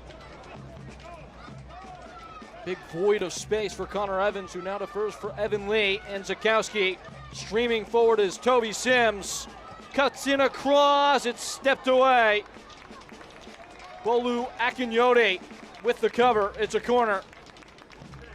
Yeah, if he pulled it back a little further, Connor Evans was sitting about 10 yards out waiting to pounce. Not sure if you'll see him from this angle. What a run by Toby Sims. There's Evans there, just sitting at the 5-yard line. Lawrence was trying to get back and play defense. Bit of an enlightened choice from Rick Wright to move him from where they had him playing as the left-sided center back in a back three to right back. It's changed everything for Greenville. See if they can keep that good momentum at their back. Free header. Bub never quite got off the launching pad. Yeah, it seemed like he sort of mistimed his jump, and Leo Castro found himself on the end of it instead. It's Greenville playing like the side that are down a goal.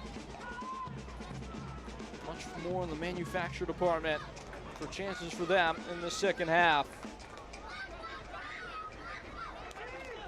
Rick Wright has often remarked to us in our calls, building up to these matches, you know, again, if we didn't have bad luck, we would have no luck. Greenville have been better than the sum of their results all year. I don't think there's any denying that, but these last two games, something has really clicked for them.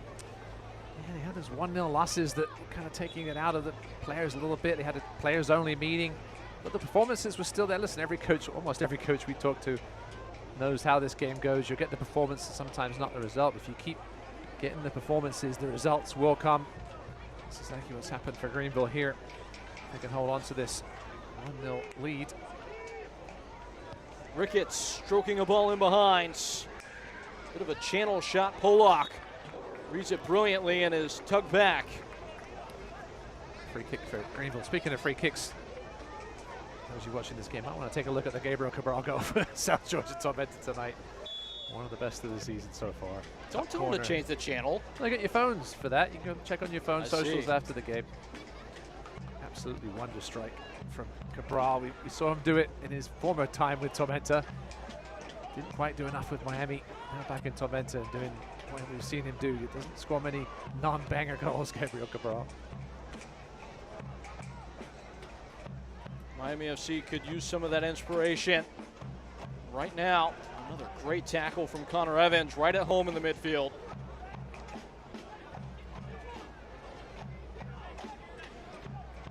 For a side that we're playing with so much freedom in the first 10 to 15 minutes, Miami FC really heads held high.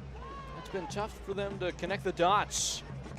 Maybe doing something about that right now, though. Fricky's fumbled it away on approach. And Fricky able to rise to the occasion and get some atonement. Bonifilio.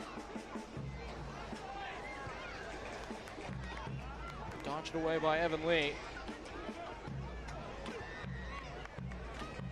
Romero. Mercado. It's a stretching stop for now from Fricky. Another effort. It will sit up and just wriggle away. Michael Lawrence was the one waiting in the wings. Tune in to Trial's next home match at 7 p.m. on Sunday, July 20th, a classic against Richmond Kickers. Yeah, one of the original League One matchups. Always a fun time when those two come together. Richmond find themselves down 2-0 tonight, though, in Jägermeister Cup action to former League One side Lexington. That game in Richmond as well. Richmond had a great results in the midweek against the reigning champions, Union Omaha. Wild one there, I believe 4-3. Richmond lost their first 2 games in the competition, which pretty much puts you out of things. Lexington, that will be their first win in 3 attempts.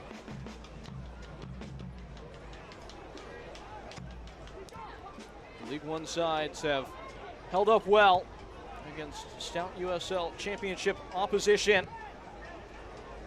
Greenville, with a victory today, could really put themselves in position to get out of this group, which would be a massive accomplishment. Into the box for Castro.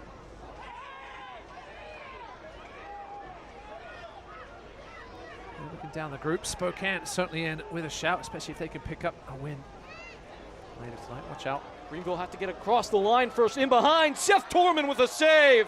Seth Torman standing on his head. My, oh my.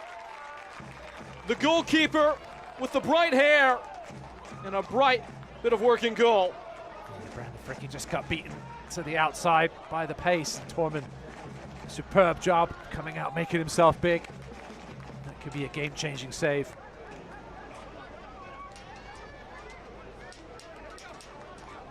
Seth Torman trying to make it very clear that he is a contemporary, not an understudy, to Gunther Rankenberg, as Carlitos Anguiano is summoned into this match.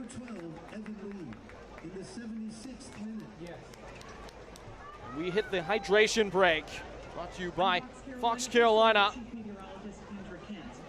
A chance to look back at a goal that happened in the span of a blink from the opening whistle.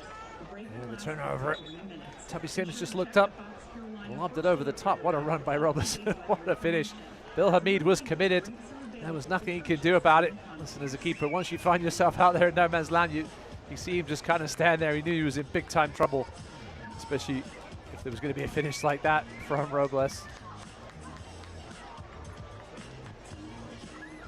Cushions, and it has provided the cushion that Greenville Triumph sit upon. A goal up and a chance to take all 3 points as Rick Wright, hoping to instill the strength of his side in claret and blue. Yeah, good performance tonight by Evan Lee. One thing this change does, though, it takes a little bit of physicality out the middle of the park. Anguiano certainly not the physical presence that Evan Lee is.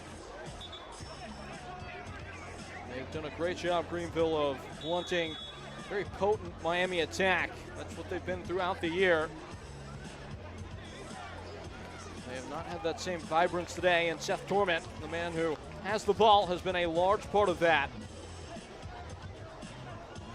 Between this and the Detroit game, Miami FC players must be asking themselves what they have to do to get a goal. Had plenty of chances in that game up in Michigan this most recent weekend. Soto has apparently stayed on side, but no matter, Hamid will pick it up and distribute. It's clipped away by Leo Castro, who maybe a couple years ago, let's say a decade ago, is getting to that ball, not at his age now. That said, he's done so well to keep himself in great shape. Rick Wright was adamant about the level of professional that he is. And again, dividends, 7 goals this year in the league. Some respect to anybody who still wears the Copas as well. All the power from those. That's where all the power lies. The lucky boots. Of course, he hasn't had to use them much to score the goals he's had this year. They've virtually all been headed.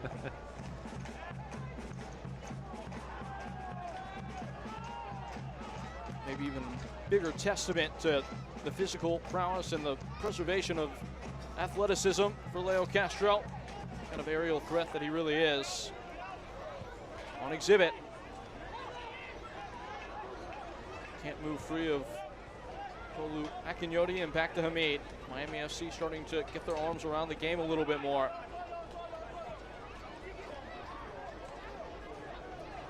Flashing forward, it's Romero, chased down by Soto, still Romero. And bowed out by Fricky. Fricky up in it, long-time team.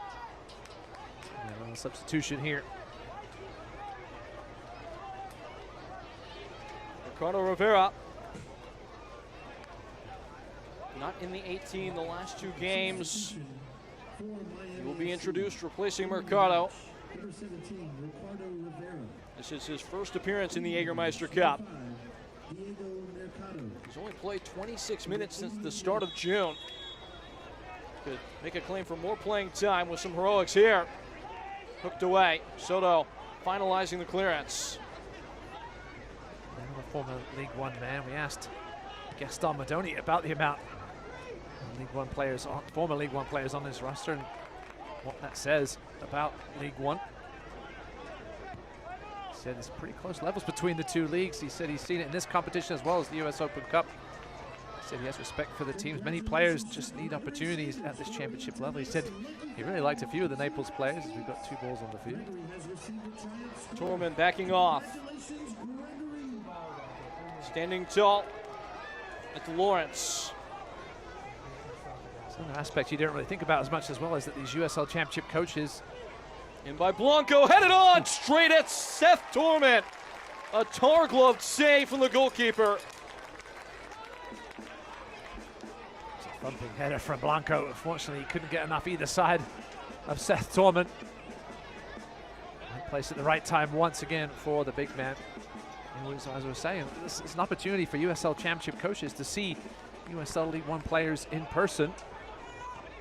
Perhaps say, hey, I like the way this guy looks. Let me take another look at him, and then perhaps sign him next season. Now given Chapa Herrera, a player familiar with both levels.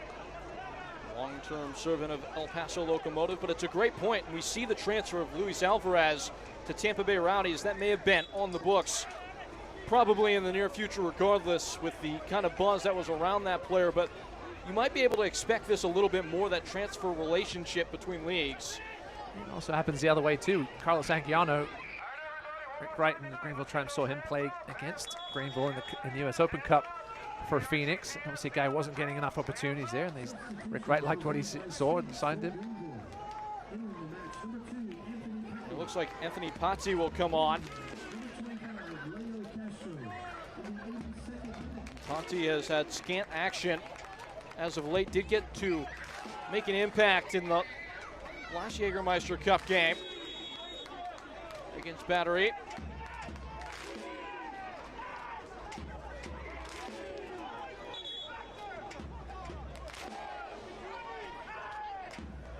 Patty will see where he ends up lining up. Maybe Greenville go 5 at the back here. Just to try and shore things up for this last 8+ minutes. No, Polak's still out there, unless Patty's going to left centre back, which is possible.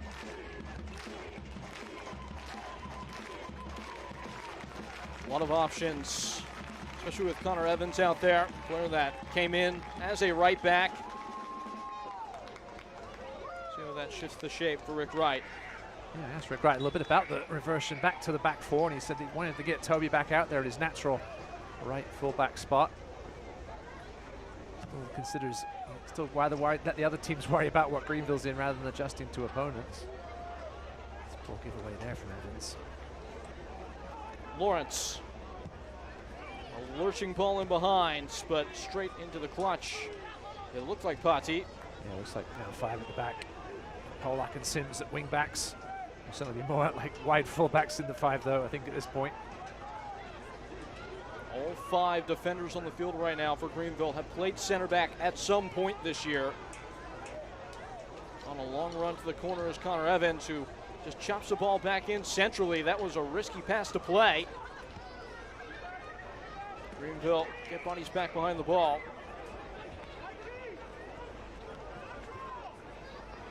It's a nifty flick.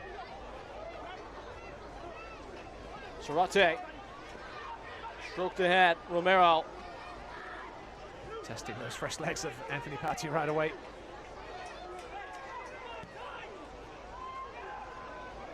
Swung to the opposite side and now into the area. Darted across goal, Torman at the mercy. And it somehow falls harmlessly to Sims, who clears. Such a tantalizing ball. Everybody just sort of stood still. Nobody from Greenville wanted to put a touch on it in case it bounced into the back of the net. Here's a chance now though for Sikowski. Sikowski onto something. Man wide of him. It's Anguiano. Instead picks out the man on his right shoulder, who cuts it back in for him. And it trickles away. Both Sikowski and Anguiano right on top of each other. Here's Chapo Herrera. Chipped along to Evans, who takes and touches. Teasing into the box. Sikowski, Anguiano! What a goal!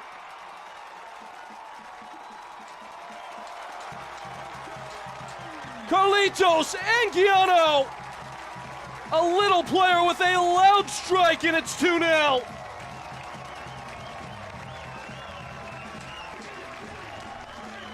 First goal for the Greenville Triumph, and what a time to score it. Miami were all sorts of in trouble at the back. There was nobody really even streaking back. Really had a gas from 20 yards out. Beat Bill Hamid low to his right-hand side. And the all-important second goal finally comes.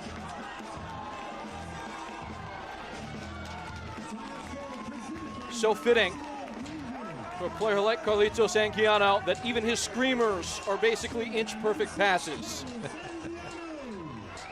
And it's 2. And it's Greenville. A whole new team. And I'm not saying anything. New shorts, new shirts, new socks. Greenville Triumph scoring goals for fun and pocketing points as things hold right now. And it does the laundry for Greenville. Might have to get a quick turnaround here with this game on Wednesday in Westchester.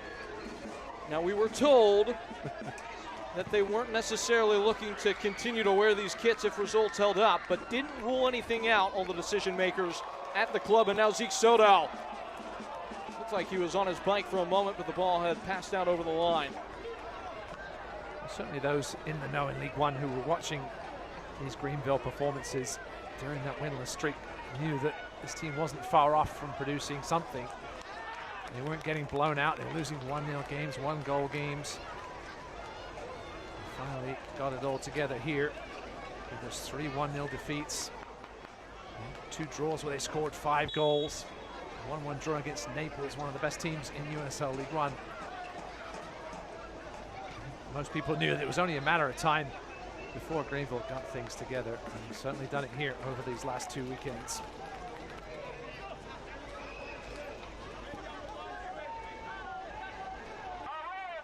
Miami FC had been so good in this competition. They had scored 3 goals, as we led the broadcast by telling you, in each of their first 2 matches.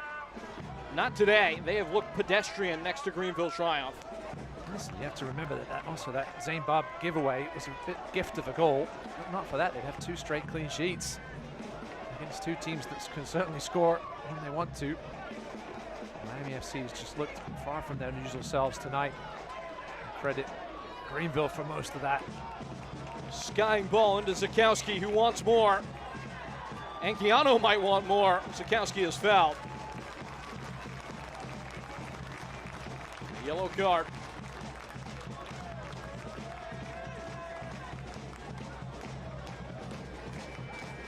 Clumsy challenge there. Mentioned.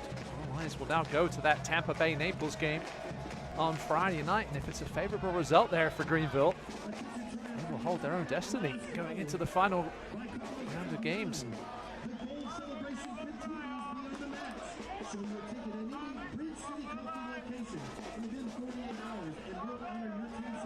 Yellow card shown to Cardona. Connor Evans has done almost everything but score today, running things from the mid-park for Greenville. Can't imagine he'd go for goal from here, though. This is where the football lines are really helpful. And played backwards, in fact. Chapa Herrera, whatever was patterned there, did not come off.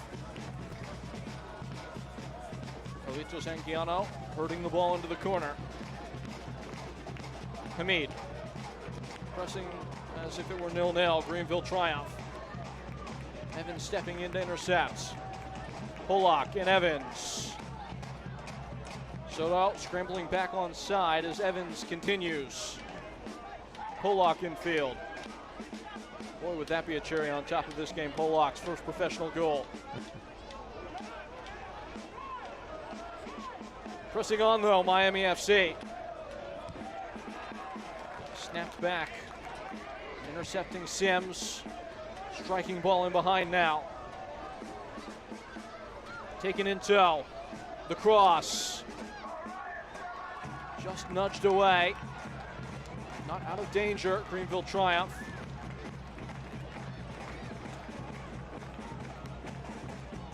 Another ball into the box. Steadying first touch. And chipped away by Sims.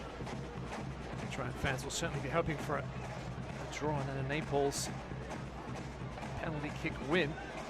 As that one said, will mean Greenville will go into that final match, which doesn't come for almost a month, against Naples, July 26th, and they know exactly what they had to do in that game. There's still time in this one. What's going on with the match involving Charleston Battery and South Georgia Tormenta in the group as Miami look to tighten the confines here. Still 1-1 in that game. Charleston, Tormenta playing very well. Triple the XG of Charleston. 10 shots to Charleston's 4. Christian Garner in goal for the Battery tonight, former Greenville man. And by Ricketts, out by Zakowski. It was Garner who was competing with Rankenberg last year. Based on the performance from Seth Torment, Rankenberg might be up for a little bit more of a battle for that #1 shirt.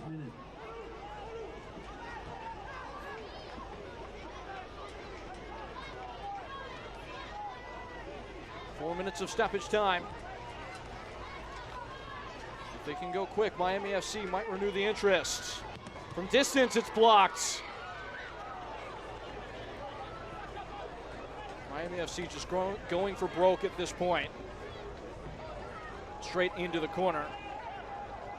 And Soto was over-involved.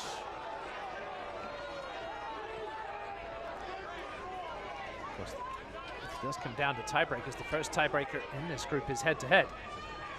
So Greenville will have the tiebreaker over Miami. As well, Charleston, we don't really have to worry about them anymore. High header from Tricky away by Sims. Not to wax too poetic, Ross, you've been around this club for many years, really since the inception. Has a player made as an immediate impact joining midstream as Toby Sims has this year? Ball in. I mean, it's hard to think of anybody, especially with the mid-season edition. You think, oh, just a right back, right? But it's been more than that.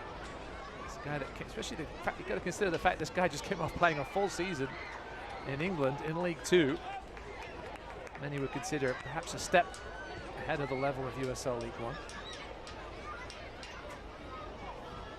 Lawrence rambling and raging and rocking a ball in. Easy to deal with though for Connor Evans. Basically every maroon shirt is inside the 18-yard box. But listen, it's not just a one-man show, right? Everybody has stepped up. Chapo Herrera has been particularly impressive tonight. Connor Evans, the move to the center of the park. Looks like a stroke of genius from Rick Wright. Rodrigo Robles looks like the Rodrigo Robles we were all expecting last season. Back four has been solid as a group as well. Obviously, Seth Torman has made a couple of really big saves tonight.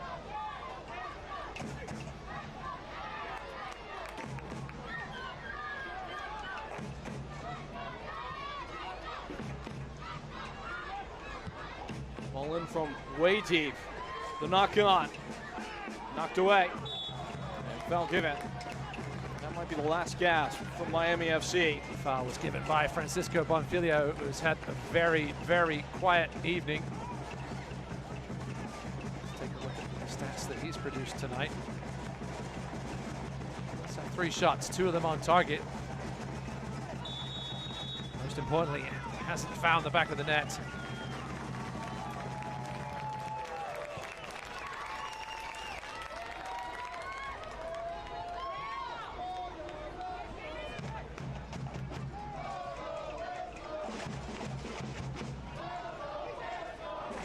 Over the top.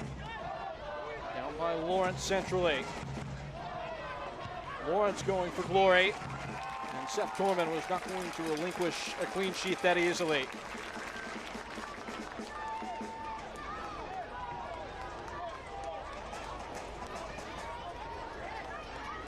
A look at the watch from Edson Carvajal.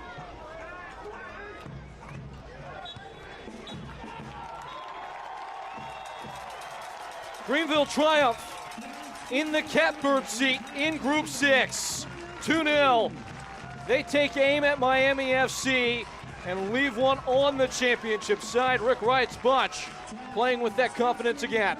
Yeah, the first back-to-back wins put together by Greenville since the second and third games of the season, and that second one came on penalties over Asheville City. 2 very impressive performances by Rick Wright's men. Lovely couple of goals as well, 2 superb finishes, and Seth Torman standing tall in the second half. And Greenville triumph looking good here in the Jägermeister Cup. Still work to do though, as we saw what happened last year. Greenville, they were looking pretty last year to make the knockout stages, but 1 game to go and a win might be enough for them. We'll see what happens on Friday night. Greenville have seen 2 championship sides in this competition. They have taken 6 points off of them. We will pick through all of it when we come back. Post-game coverage coming up. 2-0 Greenville over Miami FC.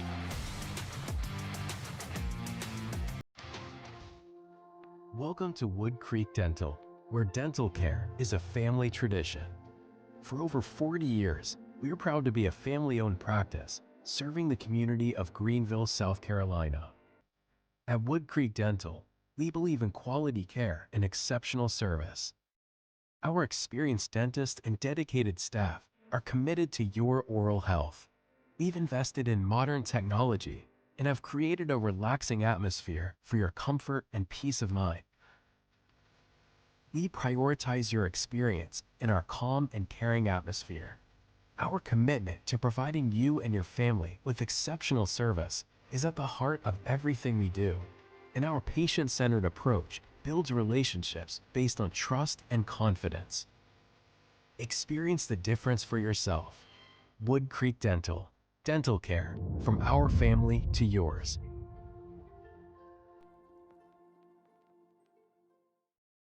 What exactly is a Sully steamer? Our sandwiches are made to order, which means once you've taken a look at our big menu and narrowed down your options, we go to work. Our sandwiches are stuffed with fresh, flavorful ingredients and then placed in our special steamer until the sandwich gets warm and soft and fuses all the flavors together to achieve the peak of tastiness. Are you hungry yet? So as it stands, Greenville triumph top Group 6. More to be played in this match week between Tampa and Naples, but those folks are not worried about that right now. A convincing performance from the home side. A clean sheet, a pair of goals, and Rick Wright is beaming.